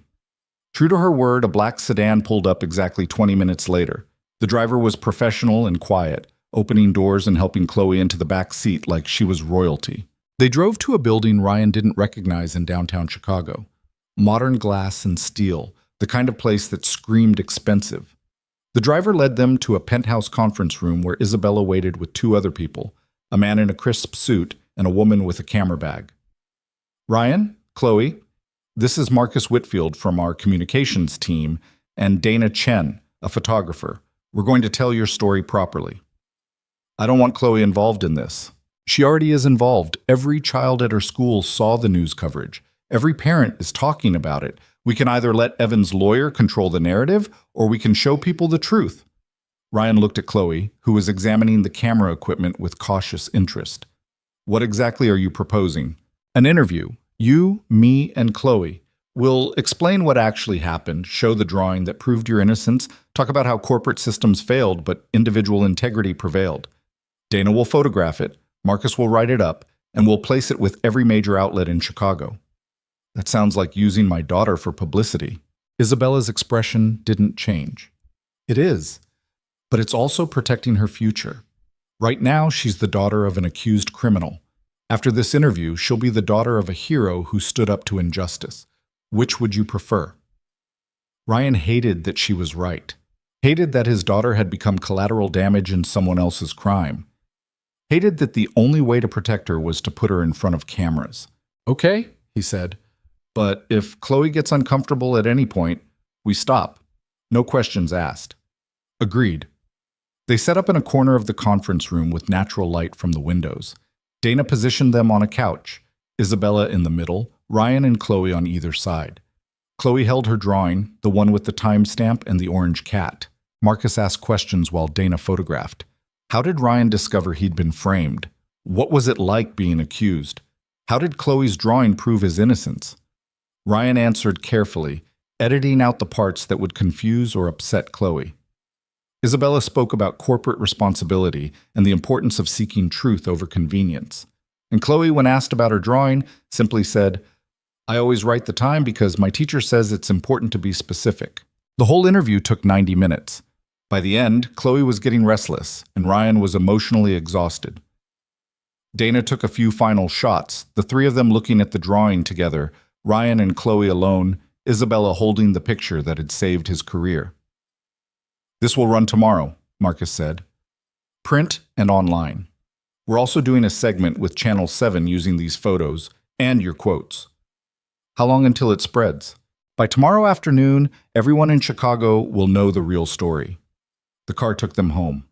Ryan made dinner while Chloe told him about the big camera and how Ms. Isabella had let her look through the viewfinder. Normal kid excitement about something new and interesting. She didn't seem to realize she'd just become part of a news story that would spread across the city. That night, after Chloe was asleep, Ryan sat on the couch with a beer he didn't drink and thought about everything that had changed in 1 week. Fired on Friday, vindicated on Monday, offered a promotion on Tuesday, interviewed for national news on Wednesday. His phone buzzed. A text from Emma's mother. "Ryan, I saw the Tribune article that's going online tonight. I'm so sorry. Emma heard things from other parents, and I didn't correct her. We'll talk to her tonight, and she'll apologize to Chloe tomorrow." Ryan didn't respond. He was too tired to be gracious and too relieved to be angry. The article went live at midnight. Ryan read it on his phone, seeing his own words reflected back at him in clean, professional prose. The photos were striking, Chloe holding her drawing, the timestamp visible in her careful kindergarten handwriting. Isabella looking stern and protective, Ryan looking exhausted but determined. The headline read, "A Child's Drawing and a CEO's Integrity, How Virex Systems Failed and Redeemed Its Employee." By morning, it was everywhere. Ryan's phone started ringing at 6:47 a.m. Unknown number. He let it go to voicemail. 2 minutes later, it rang again. Different number, also unknown. By the time he got Chloe up and dressed, he had 17 missed calls and 43 text messages. Some from reporters wanting follow-up interviews, others from people he hadn't spoken to in years, suddenly interested in reconnecting. A few from numbers he didn't recognize with messages like, "Stay strong," and "You're an inspiration." He ignored all of them and focused on making breakfast. Chloe seemed lighter this morning, humming while she poured cereal into her bowl with the intense concentration of someone defusing a bomb. "Emma's mom texted me last night," Ryan said carefully. "Emma wants to apologize to you today." Chloe stopped mid-pour. "She does?" "Yeah, turns out she didn't understand what really happened. Her mom explained it to her." "Oh." Chloe resumed pouring, overfilling the bowl slightly. Milk sloshed when she added it. "Okay. You don't have to forgive her right away if you're still upset." "I'm not upset anymore. She didn't know." Ryan wished he had half his daughter's capacity for letting things go. The drive to school was different than yesterday. Instead of dropping Chloe at the curb and driving away, Ryan parked and walked her inside. Principal Hayes met them in the hallway. "Mr. Mercer, I read the Tribune article this morning. I want to apologize for not handling yesterday's situation better. We should have been more proactive in correcting the misinformation. You didn't know what was true and what wasn't. I should have asked before assuming." She crouched down to Chloe's level. "And Chloe, I'm sorry you had a rough day yesterday. I've talked to all the teachers about making sure everyone understands what really happened with your dad." Chloe nodded seriously like this was an important business meeting. Emma was waiting by the classroom door, her mom standing behind her with an encouraging hand on her shoulder. When she saw Chloe, Emma's face crumpled. "I'm sorry I said mean things about your dad. My mom says he's actually a hero and I was being stupid." "You weren't stupid," Chloe said. "You just didn't know."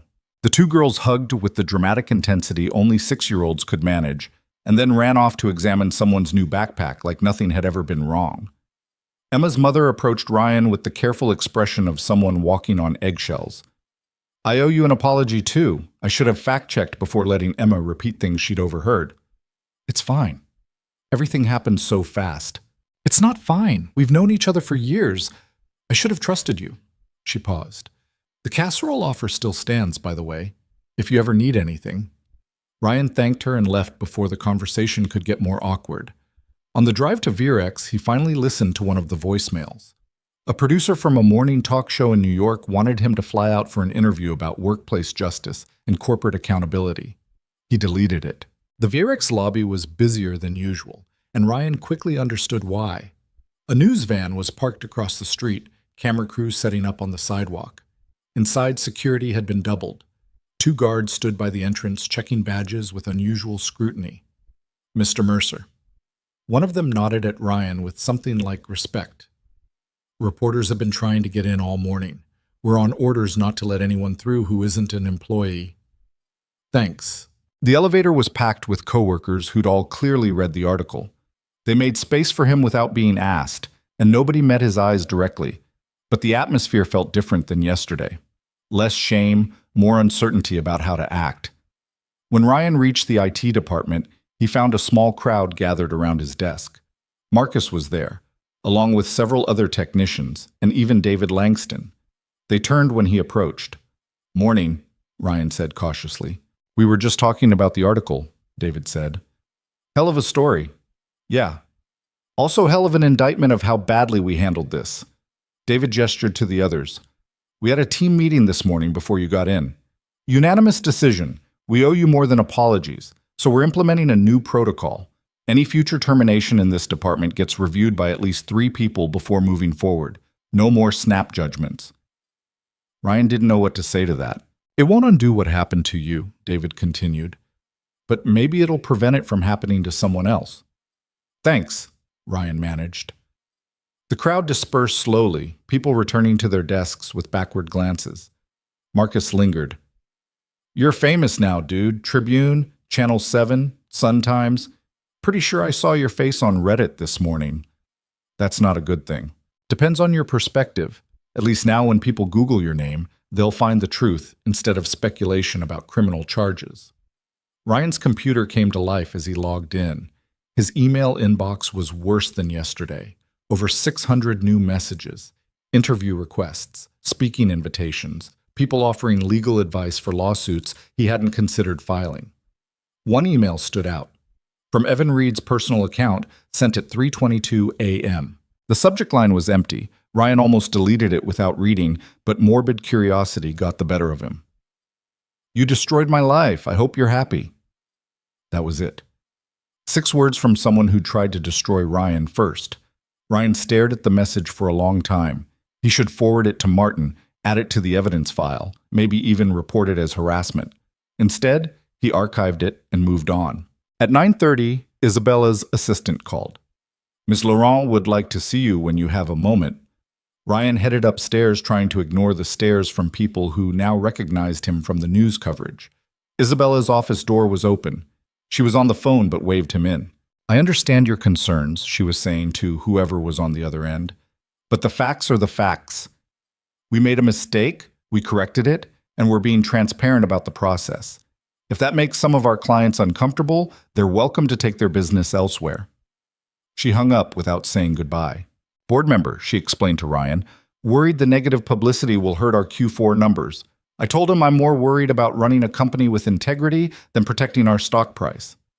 Is the publicity that bad? Depends who you ask. Some people think we're brave for admitting our mistakes. Others think we're incompetent for making them in the first place. Both are probably right. Isabella pulled up something on her tablet. I wanted to talk to you about the job offer. I know you said you needed until Monday to decide, but given everything that's happened this week, I thought you might want more time. Actually, I've made up my mind. That was quick. Ryan had been thinking about it all night, running through scenarios and possibilities. Taking the promotion meant staying at Virex, working alongside people who'd believed the worst about him.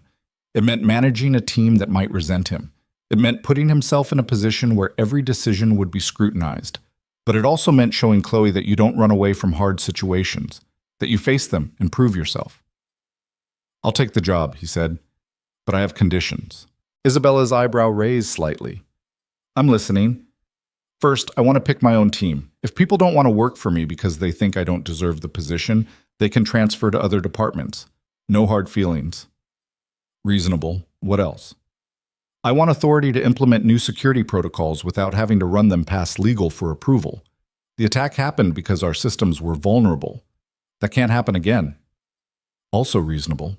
And I want Fridays off, or at least the flexibility to leave early if Chloe needs me. This job can't come at the cost of being her father. Isabella smiled. Done. Anything else? Ryan thought about it. Yeah, I want Evan's position eliminated. Not filled by someone else, just eliminated. We don't need it, and I don't want anyone sitting at his old desk thinking about what he did. That's not a condition. That's already done. I had facilities clear out his workspace yesterday. She stood and extended her hand. Welcome to leadership, Ryan. You start Monday. Between now and then, David will brief you on everything you need to know. Personnel files, ongoing projects, budget constraints. It's a lot of information, but I think you can handle it. Ryan shook her hand and, for the first time in a week, felt something like optimism. The rest of Thursday passed in a blur of transition meetings. David walked him through the infrastructure division's responsibilities, which were vast and complicated. Maintaining server farms, managing cloud migrations, coordinating with external vendors, disaster recovery planning. Ryan's head spun with information.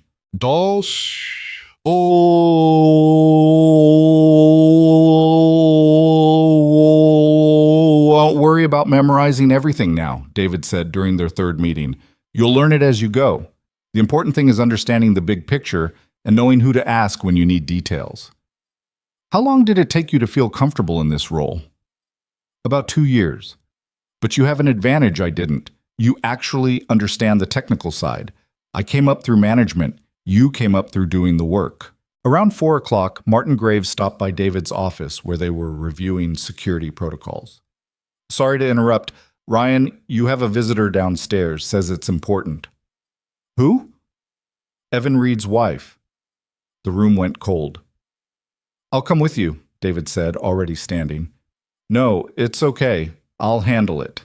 Ryan rode the elevator down with his heart hammering. What could Evan's wife possibly want? To yell at him for destroying her husband's career? To beg him to drop the charges? She was waiting in a small conference room near the lobby. Ryan recognized her from the one company picnic he'd attended years ago. Mid-40s, tired eyes, wearing a jacket that had seen better days. Her name was Patricia, he remembered. She'd brought potato salad. Mr. Mercer, thank you for seeing me. Ryan sat across from her, leaving the door open. What can I do for you? Patricia's hands were clasped tightly on the table, knuckles white. I wanted to apologize for what Evan did to you, for what he put you and your daughter through. This wasn't what Ryan expected. You're not responsible for his choices. I know, but I should have seen it coming. Should have noticed how angry he was getting, how obsessed he became with work politics and perceived slights. She paused. He changed over the past year, became bitter, resentful. I thought it was just stress, but it was more than that. Did you know what he was planning? No, I swear I didn't. I knew he was unhappy at work, but I never imagined he'd do something like this. Her voice cracked. We have 2 kids, teenagers. They're seeing their father on the news, accused of crimes. Their friends are asking questions. It's destroying them. Ryan thought about Chloe at school yesterday, being confronted by classmates about her criminal father.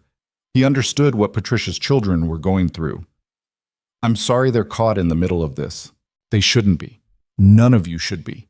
Evan made his choices, and now everyone's paying for them. Patricia pulled an envelope from her purse. I wanted to give you this. It's not much, but it's something. Ryan took the envelope. Inside was a check for $5,000. I can't accept this. Please. Evan's lawyer is draining our savings, and I know the company didn't pay you while you were terminated. You have a daughter to take care of. Let me do this one thing that's actually right. Patricia, my husband tried to destroy your life. The least I can do is help you rebuild it. Ryan looked at the check, then at this woman who'd done nothing wrong except marry someone who'd made terrible choices. Keep it, he said gently. Use it for your kids. They're going to need support getting through this. Are you sure? I'm sure. Patricia left looking like she might cry. Ryan watched her go and wondered how many other invisible victims existed in situations like this. Families torn apart by one person's decisions, children paying for their parents' mistakes. He went back upstairs and tried to focus on work, but the encounter had shaken him. At 6 o'clock, he gave up and went to pick up Chloe from after-school care. She ran to him with a drawing she'd made during art time, a picture of their apartment building with exaggerated windows and a very orange cat sitting on the roof. Mr. Whiskers learned to climb, she announced. Did he now? Yep, he's very talented. They drove home through rush-hour traffic that had somehow gotten worse with fresh snow. The radio played news updates, and Ryan caught fragments of stories about Virex and corporate accountability and a CEO who'd stood up for her employee. Chloe wasn't paying attention. She was drawing in her notebook, adding details to Mr. Whiskers' climbing adventure. At home, Ryan made spaghetti again because it was easy and Chloe liked it. While the pasta boiled, he checked his email one more time and found a message from David. Forgot to mention, there's a company-wide town hall next Wednesday. Isabella wants all department heads there. You're officially leadership now, so that includes you. Dress code is business casual. Don't stress about it. Just show up and look confident even if you're terrified. Department head. Leadership. Town hall meetings. Ryan closed the laptop and focused on dinner. One day at a time. Friday morning brought more news coverage. The story had spread beyond Chicago now, picked up by national outlets. Ryan's face was on CNN, NBC, ABC.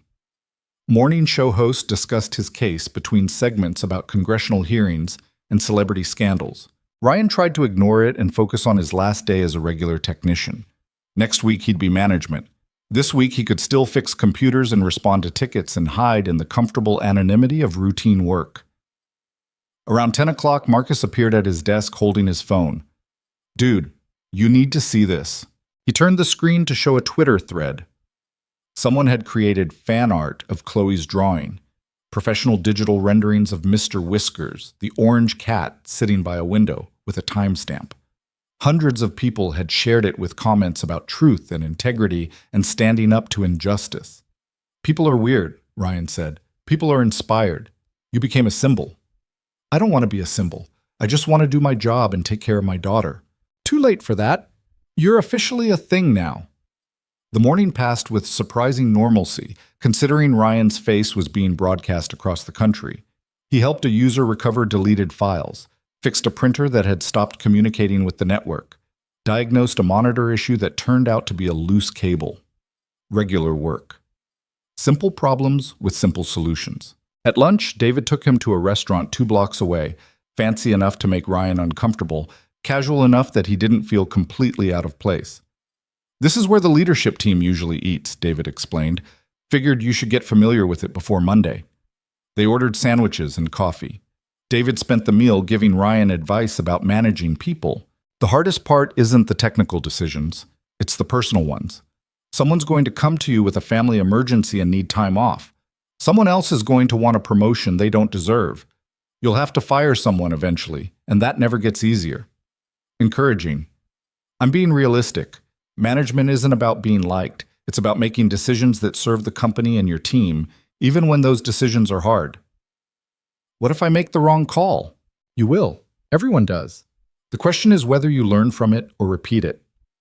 After lunch, Ryan spent the afternoon in transition meetings. Budget reviews, personnel evaluations, project timelines.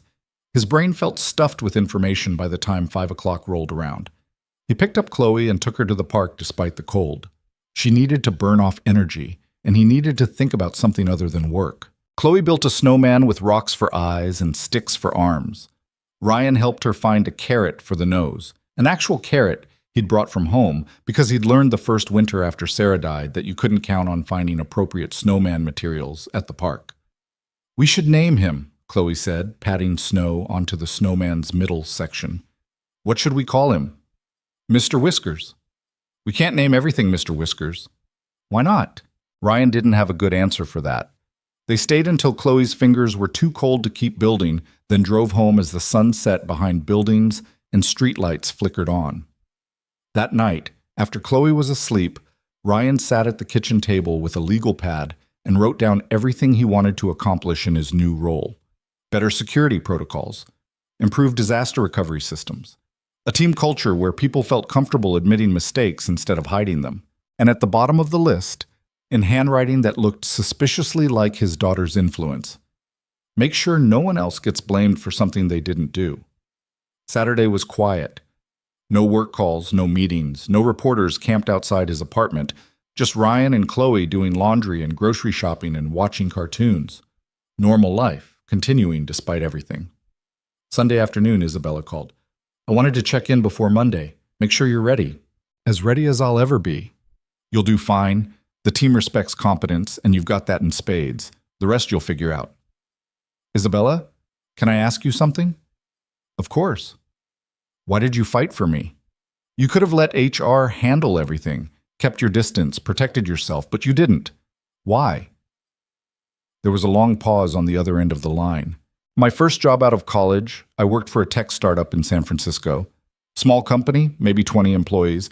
The CTO was accused of stealing proprietary code from a competitor. Company fired him immediately. No investigation, just panic and legal concerns. Was he guilty? No. Turned out the competitor had fabricated evidence to eliminate a rival. But by the time the truth came out, the CTO's reputation was destroyed. He couldn't find work in the industry. Last I heard, he was driving for a rideshare service. That's awful. It was preventable. If anyone had bothered to ask questions instead of assuming guilt, they would have seen the holes in the story. But they didn't. They took the easy path. Isabella's voice was quiet now. I swore that if I ever had the power to prevent that kind of injustice, I would. When your case landed on my desk, I saw the same pattern. Easy answers, convenient scapegoat, everyone ready to move on without doing the hard work of finding truth. So you did the hard work. I did what should have been done in the first place. Nothing heroic about it. After they hung up, Ryan thought about all the invisible threads connecting people's lives.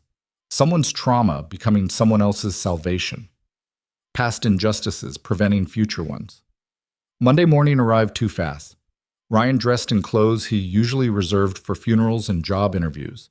Dark slacks, button-down shirt, a tie Chloe helped him pick out because it had tiny robots on it. "You look fancy, Daddy." "I feel ridiculous." "You look like a boss." "I am a boss now, technically." He dropped Chloe at school, where she ran off to join Emma without looking back. The resilience of children never ceased to amaze him. At Virex, the receptionist greeted him by name. The security guards nodded with respect. Someone held the elevator door for him. Small things, but they added up to feeling like he belonged here. The IT department was already buzzing when Ryan arrived. David was waiting at what was now Ryan's office, a small room with a window overlooking the city.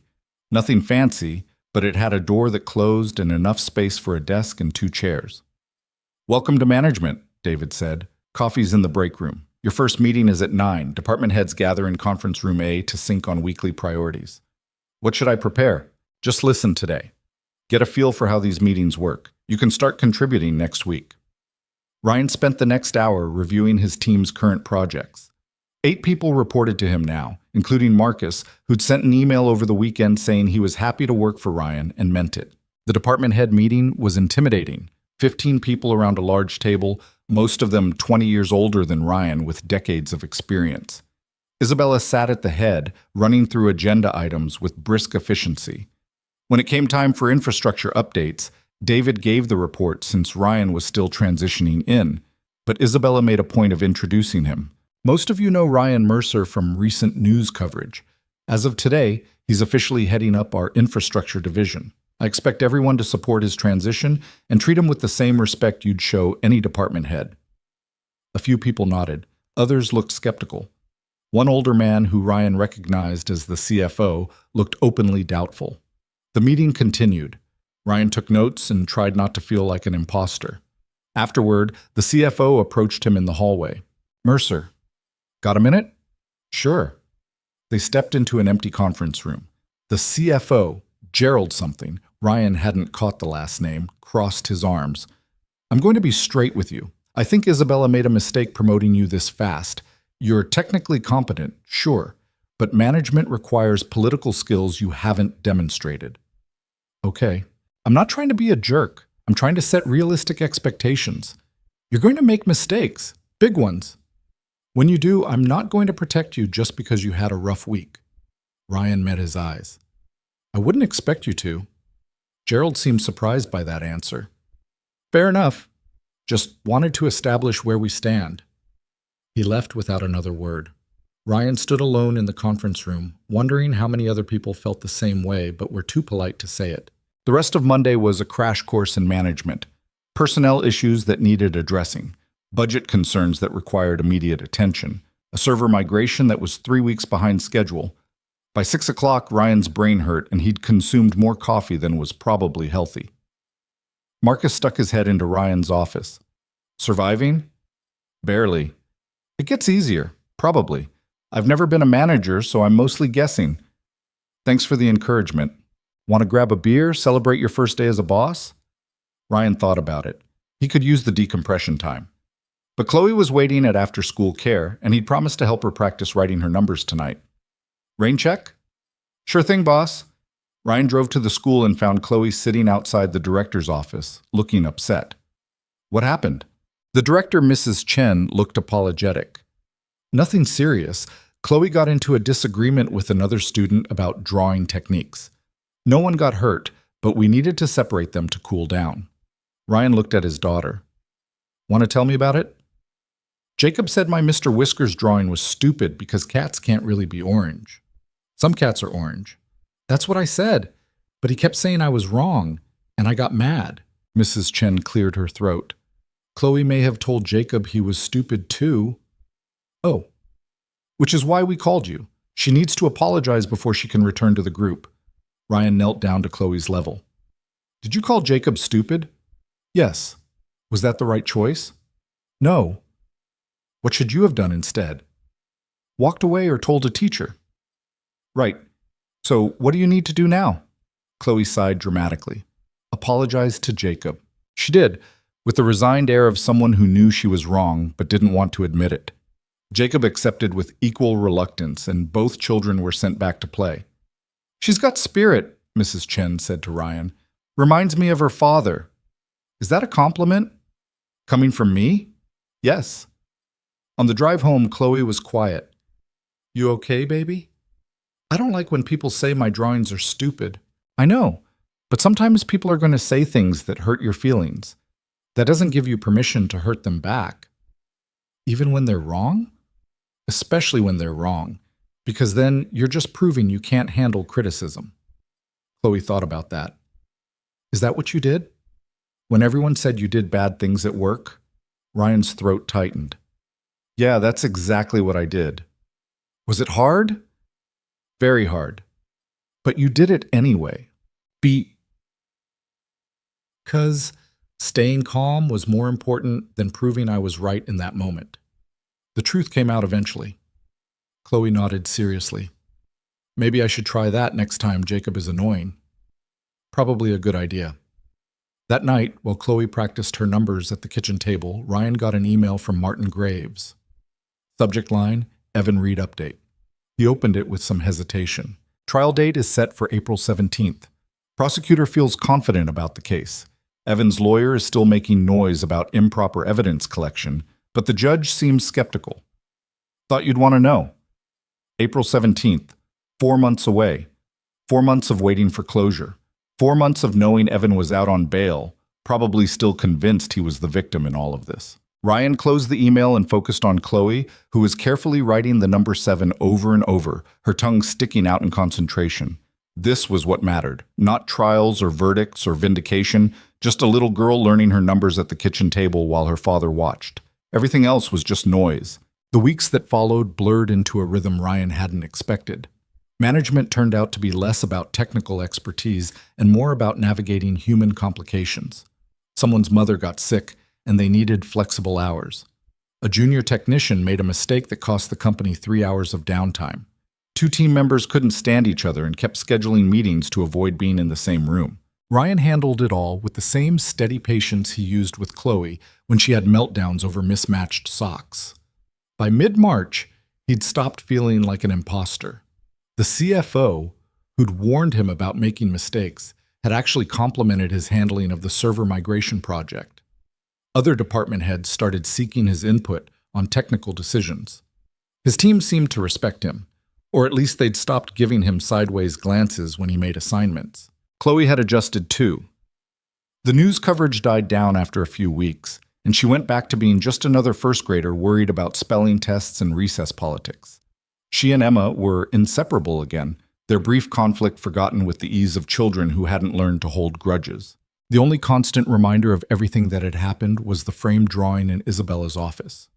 Ryan had seen it during a meeting in February, Chloe's picture of Mr. Whiskers with the timestamp, professionally mounted behind glass. Isabella caught him looking at it. "Reminder that truth can come from unexpected places," she'd said. "Also reminder that I almost made the worst decision of my career. You fixed it. I shouldn't have needed to fix it. I should have prevented it." That conversation stuck with Ryan. The idea that doing the right thing after making a mistake didn't erase the mistake itself. It just meant you'd learned something. April arrived with warmer weather and the trial date creeping closer. Ryan tried not to think about it, but Martin sent regular updates. Evan's lawyer had tried multiple motions to dismiss, all denied. The prosecution had a solid case. Witnesses lined up, evidence documented and verified. It should have felt like closure approaching. Instead, it felt like reopening a wound that had barely started to heal. The night before the trial, Ryan couldn't sleep. He kept thinking about facing Evan in court, about having to testify, about Chloe potentially being called as a witness, even though the prosecutor had promised to avoid that if possible. Around 2 a.m., he gave up on sleep and went to the living room. Chloe's drawings covered the refrigerator now, cats and snowmen and buildings and people. A chronicle of her imagination rendered in crayon and marker. One new addition caught his eye. A picture of Virex's glass tower with stick figures in the windows. He recognized himself by the tiny tie, Isabella by her height compared to everyone else, And there in another window was a small figure labeled Me, with an orange blob beside it. She'd put herself in his workplace, made herself part of that world. Ryan carefully unpinned it from the refrigerator and took a picture with his phone. Then he pinned it back and went to bed, managing maybe 2 hours of sleep before his alarm went off. The courthouse was downtown, a massive stone building that looked designed to intimidate. Ryan arrived early with Marcus, who'd insisted on coming for moral support. They sat on a bench in the hallway outside the courtroom, watching lawyers and defendants and families flow past. "You don't have to stay," Ryan said. "This could take all day." "I'm staying. You sat through enough crap alone, not doing that anymore." At 8:45, the prosecutor found them. Her name was Sarah Vance. No relation to Ryan's late wife, though the name had hit him hard when they first met. She was in her 40s, efficient and sharp, with the kind of presence that suggested she didn't lose cases often. "We'll start with opening statements, then move into witness testimony. You'll probably be called this afternoon. Just answer the questions honestly and don't let the defense attorney rattle you." "What's he like?" "Smart, aggressive. He's going to try to make you look vindictive, like you orchestrated this whole thing to get revenge on Evan for some imagined slight. Don't take the bait." "Great." Sarah's expression softened slightly. "You're the victim here. The jury will see that. Just tell your story." The courtroom filled slowly. Ryan recognized people from VRX, Jennifer from HR, David Langston, even the CFO who doubted him. Isabella arrived last, dressed in a charcoal suit that made her look simultaneously powerful and sympathetic. She sat directly behind the prosecution table where Ryan could see her. Then Evan was brought in. He looked smaller than Ryan remembered, prison jumpsuit hanging loose on a frame that had lost weight. His hair was grayer, his face more lined. He didn't look at Ryan, didn't look at anyone really, just stared at the defense table like he could will himself somewhere else. Patricia sat in the gallery with their 2 teenagers. The kids looked miserable, slumped in their seats with the resigned posture of people who'd rather be anywhere else. The judge entered and everyone stood. Judge Catherine Morrison, according to the nameplate. She was older, maybe 60, with the kind of face that suggested she'd seen every trick lawyers could pull. Opening statements began. The prosecutor laid out the case with clinical precision. Evan Reed, motivated by jealousy and resentment, had deliberately sabotaged Virex Systems' network infrastructure and framed Ryan Mercer for the crime. The evidence was overwhelming: server logs, file metadata, witness testimony, security footage. Evan's attorney countered with a different narrative. His client was a dedicated employee driven to desperate measures by a toxic work environment that favored younger workers over experienced professionals. The evidence was circumstantial. Ryan Mercer had motive too. He'd been overlooked for promotions, struggled financially, might have sabotaged the system himself and created an elaborate frame job to divert suspicion. It was nonsense, but the attorney delivered it with conviction. The morning was consumed by technical testimony. IT forensics experts explaining how they'd traced the attack script back to Evan's home computer. Network administrators detailing the remote access tools used to hijack Ryan's credentials.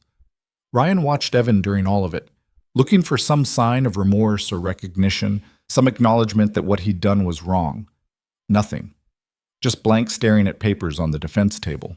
They broke for lunch at noon. Ryan, Marcus, and Isabella went to a deli across the street. "How are you holding up?" Isabella asked. "I'll feel better once I testify and it's done." "His lawyer's going to come at you hard. Be ready for that." "I've been ready for 4 months." Marcus picked at his sandwich. "Can I ask something? If you could go back and change one thing about how this all went down, what would it be?" Ryan thought about it. The obvious answer was preventing the attack entirely, but that wasn't what Marcus was asking. "I would have spoken up sooner," Ryan said finally. "When I first felt like something was off at work, when Evan made those comments about special treatment, when I noticed the little things that didn't quite add up. I stayed quiet because I didn't want to cause problems. Maybe if I'd said something, this wouldn't have escalated. Or maybe Evan would have just found a different target," Isabella said. "You can't blame yourself for someone else's choices." "I don't. But I learned that silence doesn't protect you. It just gives other people room to write your story for you." They returned to the courthouse at 1:30. The afternoon session started with Martin Graves testifying about the security investigation. He walked the jury through the badge logs, the camera footage, the digital trail that pointed to Evan. Then Sarah Vance called Ryan to the stand. The walk from the gallery to the witness box felt impossibly long. Ryan was sworn in, his hand on a Bible, despite not having set foot in a church since Sarah's funeral. He sat down and looked at the jury, 12 faces trying to appear neutral, already forming opinions. Sarah started with easy questions. Background, employment history, relationship with Chloe, establishing him as a real person, not just a name in legal documents. Then she moved to Friday, February 10th, the snowstorm, the school closure, bringing Chloe to work. Where were you at 2:43 p.m. when the network attack occurred? In the third-floor break room with my daughter. She'd spilled her crayons and I was helping her pick them up. And your computer? At my desk on the other side of the building, locked as far as I knew. Sarah introduced evidence. The security footage showing Ryan in the break room, Chloe's drawing with the timestamp. The jury leaned forward to see the picture of the orange cat labeled Mr. Whiskers. One juror, an older woman in the front row, smiled slightly. Then it was the defense attorney's turn. James Keller, according to the nameplate on his table. Late 50s, expensive suit, the kind of aggressive confidence Ryan associated with people who'd never been told no. Mr. Mercer, you testified that you were in the break room at 2:43 p.m., but security footage shows a gap of 47 seconds where you're not visible, correct? The camera buffered during a power fluctuation. Convenient timing, wouldn't you say? Right during the attack? The timing wasn't convenient for me. I lost my job because of it. You got your job back. With a promotion, I understand. Quite a fortunate outcome for someone who was supposedly victimized, Sarah objected. The judge sustained it, but the seed was planted. Keller continued. You turned down a promotion last year that subsequently went to my client. That must have been frustrating. It wasn't frustrating. I made the choice for personal reasons. Personal reasons. Right. So you voluntarily gave up career advancement, watched someone you considered less qualified get the position, and felt no resentment whatsoever. I felt relieved. The promotion would have meant less time with my daughter. Or so you say now. But isn't it true that you've harbored animosity toward my client for over a year? That you saw an opportunity during the snowstorm to sabotage the system and frame him? No. You're technically skilled enough to create the attack script. You had access to the necessary systems. You brought your daughter to work that day, creating the perfect alibi. And then, miraculously, her drawing provides the exact evidence you need to prove your innocence. Ryan felt his temper rising but kept his voice level. My daughter drew a picture because she likes to draw. She wrote the time because her teacher had been working on numbers with the class. None of that was calculated. How convenient that a 6-year-old child provided the one piece of evidence that couldn't be questioned or verified. Sarah was on her feet. Objection. Counsel is testifying. Sustained. Mr. Keller, ask questions. Keller smiled like he'd already made his point. No further questions. Ryan stepped down feeling rattled.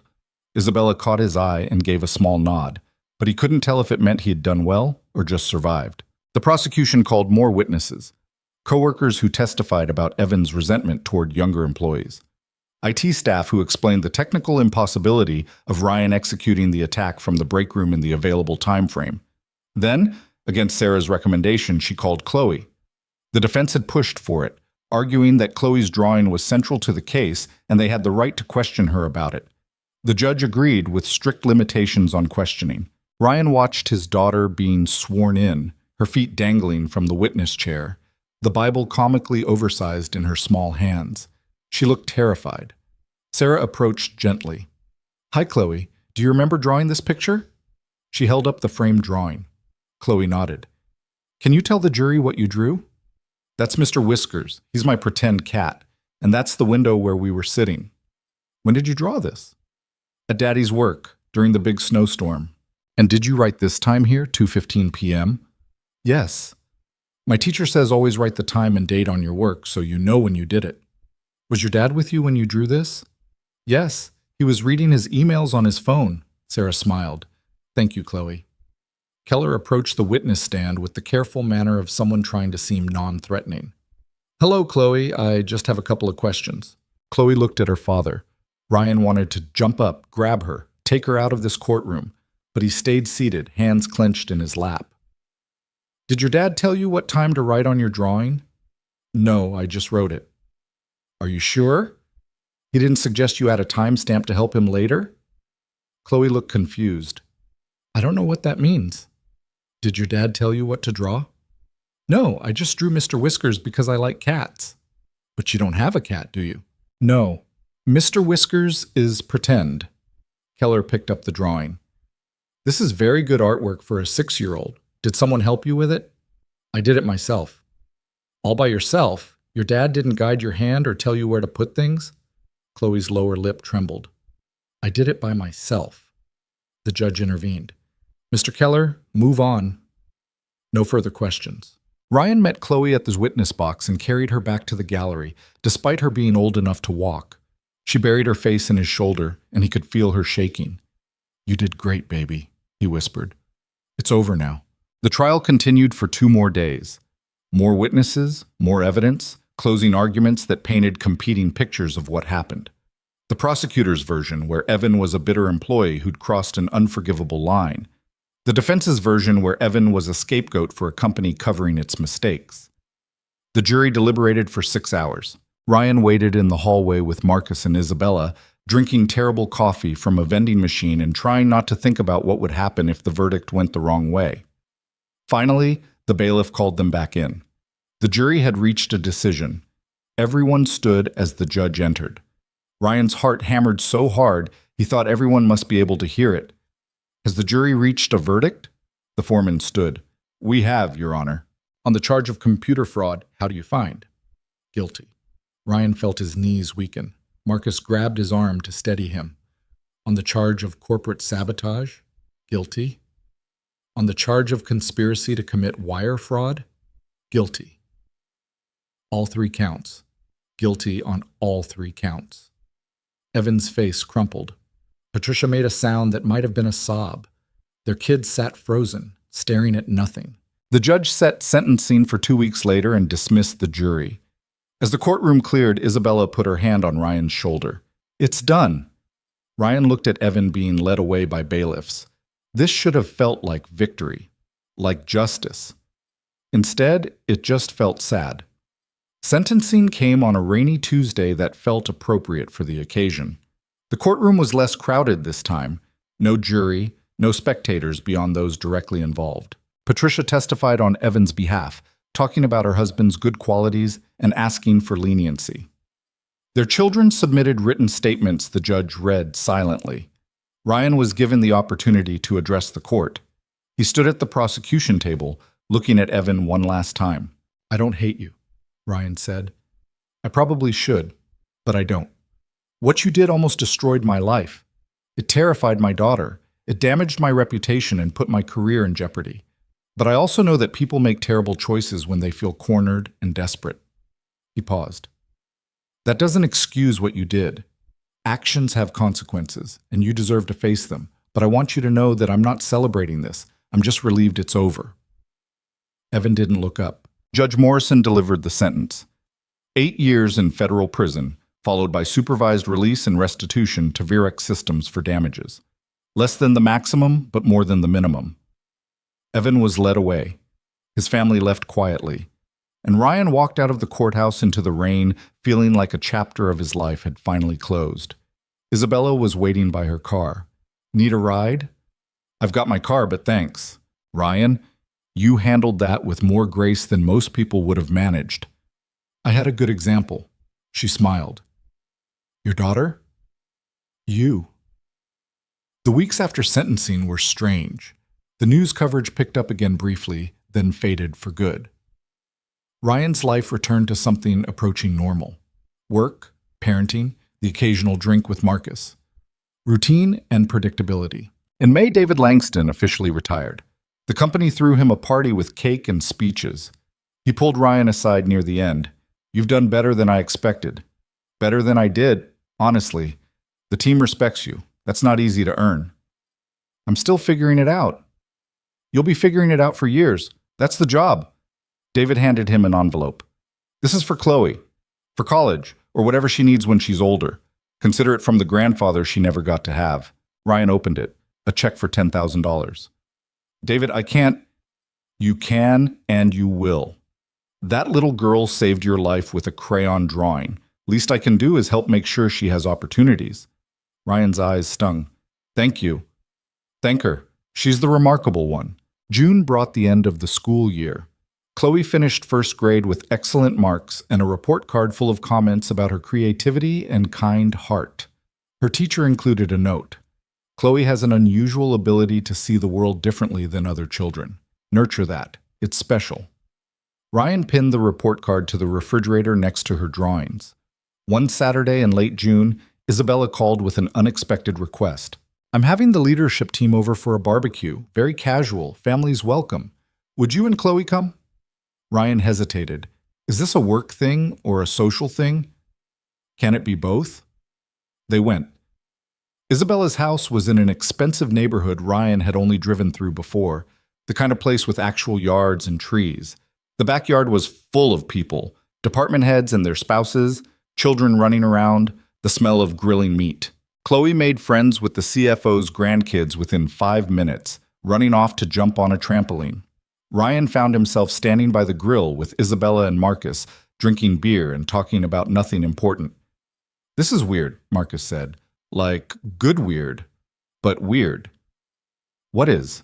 Isabella asked. All of us just hanging out like normal people. 6 months ago, Ryan was being fired and I was pretending I didn't know him to avoid being associated with the scandal. Now we're at the CEO's house eating burgers. People are complicated, Isabella said. Situations change. We adapt or we don't. That's very philosophical for a barbecue. I contain multitudes.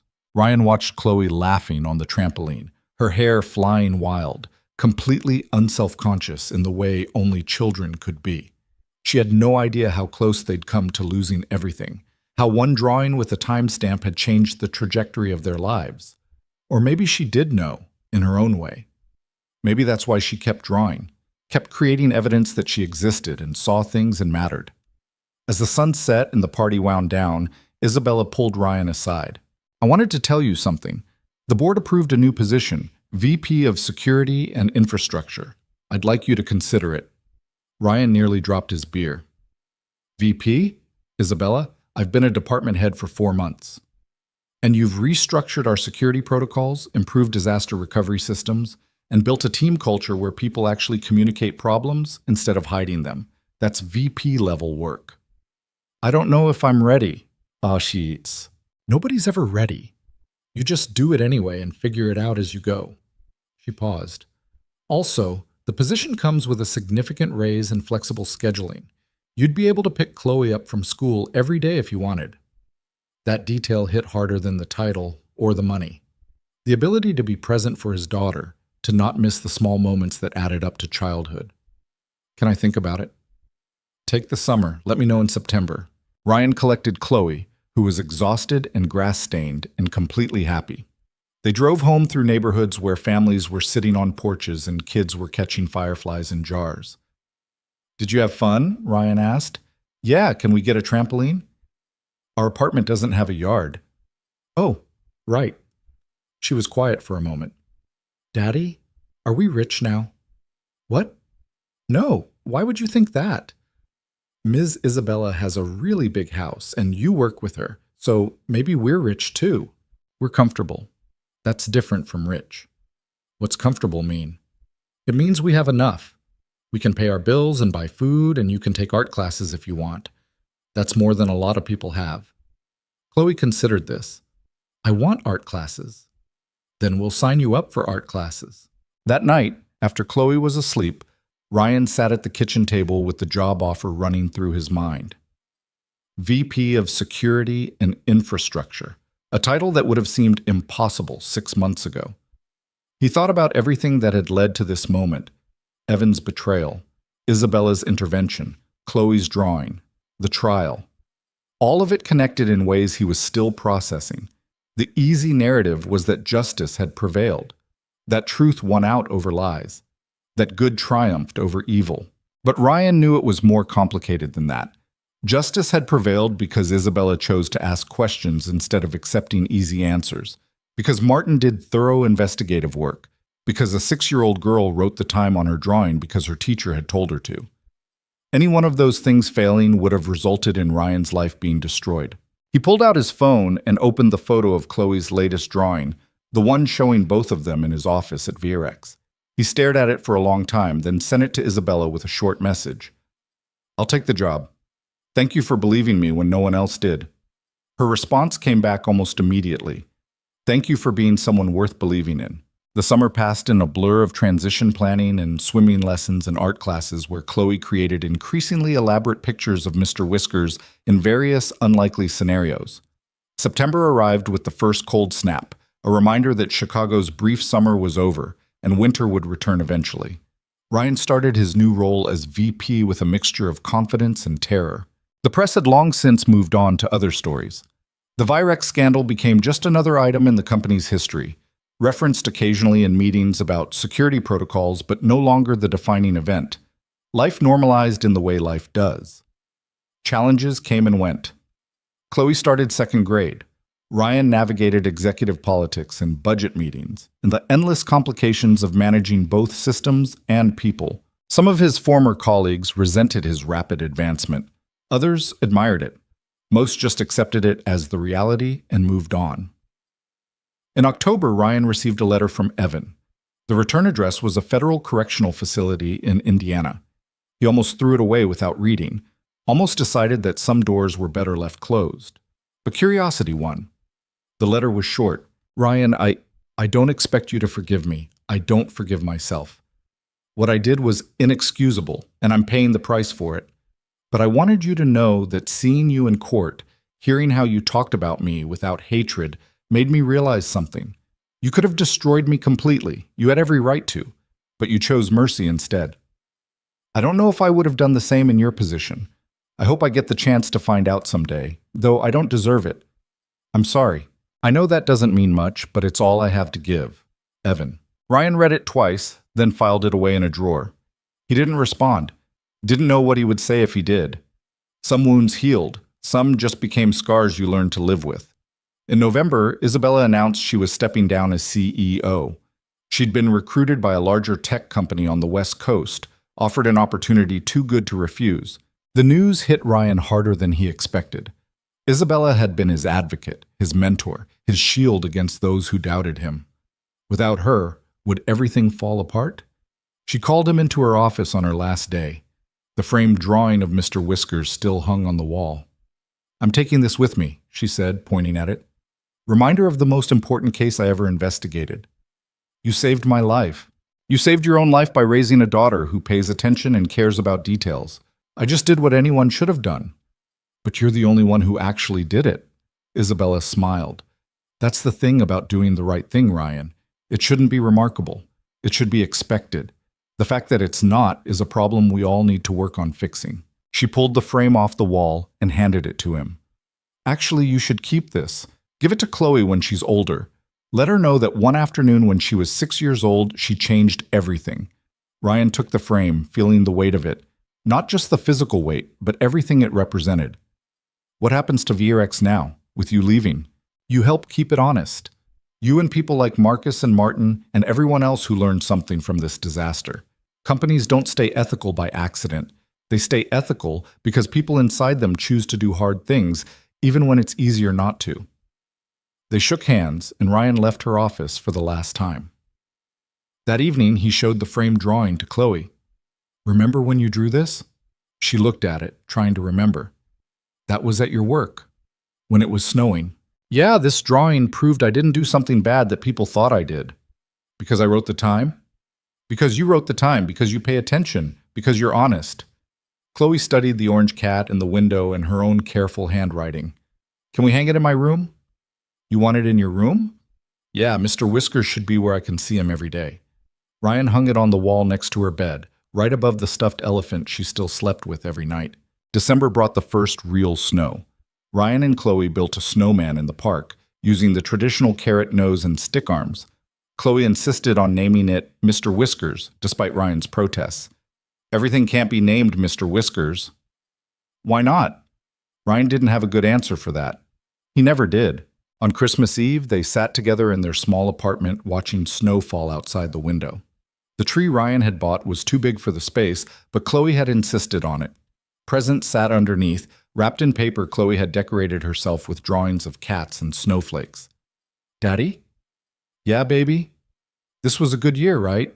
Ryan thought about everything that had happened. The firing, the accusations, the terror of facing a trial, the vindication, the promotions, the new opportunities. Yeah, he said, this was a good year. Even the bad parts? Even the bad parts. Because we got through them together. Chloe nodded seriously and went back to coloring in a new sketchbook Santa would be bringing tomorrow. Ryan watched her work, this small person who'd saved his life without even trying, just by being herself, honest and creative and paying attention to the world around her. The year ended quietly. No dramatic revelations or sudden changes, just life continuing in its messy, complicated way. Ryan thought sometimes about the alternate timeline where Isabella hadn't asked questions, where Chloe hadn't written the time on her drawing, where no one had bothered to look deeper than the surface evidence. In that timeline, he'd be unemployed and blacklisted. Chloe would be growing up with a father destroyed by false accusations.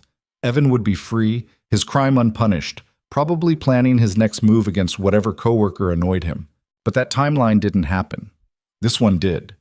The one where a child's honesty and a CEO's integrity and a single father's refusal to give up had somehow combined into justice. Not perfect justice. Evan's family still suffered. Ryan still had scars from the experience. The corporate systems that had failed him were better, but not fixed. But it was something. It was enough. On New Year's Eve, Ryan got a text from Marcus. Meeting for drinks to celebrate surviving this crazy year. You in? Ryan looked at Chloe, already asleep on the couch, with her new sketchbook clutched in her arms. Rain check. Spending tonight with my daughter. You're getting boring in your old age, VP. Probably. But I'm okay with it. He covered Chloe with a blanket and sat beside her, watching her breathe. Outside, fireworks started early, somewhere in the neighborhood. Amateur celebrations of a year ending and a new one beginning. Ryan thought about what he'd tell Chloe someday when she was old enough to understand. About the week in February when everything fell apart and then came back together. About how her simple drawing had unraveled someone's entire conspiracy. About how truth sometimes won, but only if people cared enough to look for it. But those conversations were years away. Right now, she was 7 years old and worried about second-grade math and whether her drawings were good enough. Right now, that was all that mattered. The clock struck midnight. Fireworks bloomed in the sky outside their window, brief flowers of light against the winter dark. Ryan sat with his sleeping daughter and thought about the year ahead. New challenges, new opportunities, the continuing work of building a life worth living. It wouldn't be easy. It never was. But he'd learned something important during the worst week of his life. You don't need everything to be perfect. You don't need certainty or security or guarantees that things will work out. You just need to keep showing up, keep telling the truth, keep paying attention to the small things that seem insignificant until suddenly they're everything. You need to be like a 6-year-old girl drawing an orange cat by a window during a snowstorm, writing the time in careful numbers because her teacher said it was important to be specific. You need to believe that honesty matters, that details matter, that one person choosing to ask questions instead of accepting easy answers can change everything. Ryan pulled out his phone and took one last picture. Chloe asleep on the couch, fireworks visible through the window behind her, the framed drawing of Mr. Whiskers hanging on the wall above. Evidence that they existed, that they'd survived, that they'd found their way through the storm and come out the other side changed but intact. He sent the photo to Isabella with a simple message. Thank you for everything. Her response came back quickly. Thank you for reminding me why this work matters. Happy New Year, Ryan. You and Chloe are going to do extraordinary things. Ryan set down the phone and closed his eyes. The fireworks continued outside, celebrating endings and beginnings, the perpetual cycle of time moving forward, whether you were ready or not. He was ready. For whatever came next, he was ready. Because he'd learned the most important lesson life could teach, that survival wasn't about being perfect or having all the answers or never making mistakes. It was about being present, being honest, being willing to keep trying even when everything seemed hopeless. It was about being the kind of person who drew pictures of imaginary orange cats and wrote the time in the corner because details mattered. It was about being the kind of person who asked questions when everyone else wanted easy answers. It was about being human in all the messy, complicated, beautiful ways that meant. The snow continued falling outside. Chicago slept and woke and lived its million small dramas. And in a modest apartment in Rogers Park, a single father sat with his daughter and felt something he hadn't felt in a very long time. Hope. Not the naive kind that believed everything would work out perfectly, but the harder, more durable kind that believed things could work out if you were willing to fight for them. That was enough. It had to be. And for Ryan Mercer and his daughter Chloe, sitting together in their small apartment on New Year's Eve with a drawing of an orange cat hanging on the wall, it was more than enough. It was everything.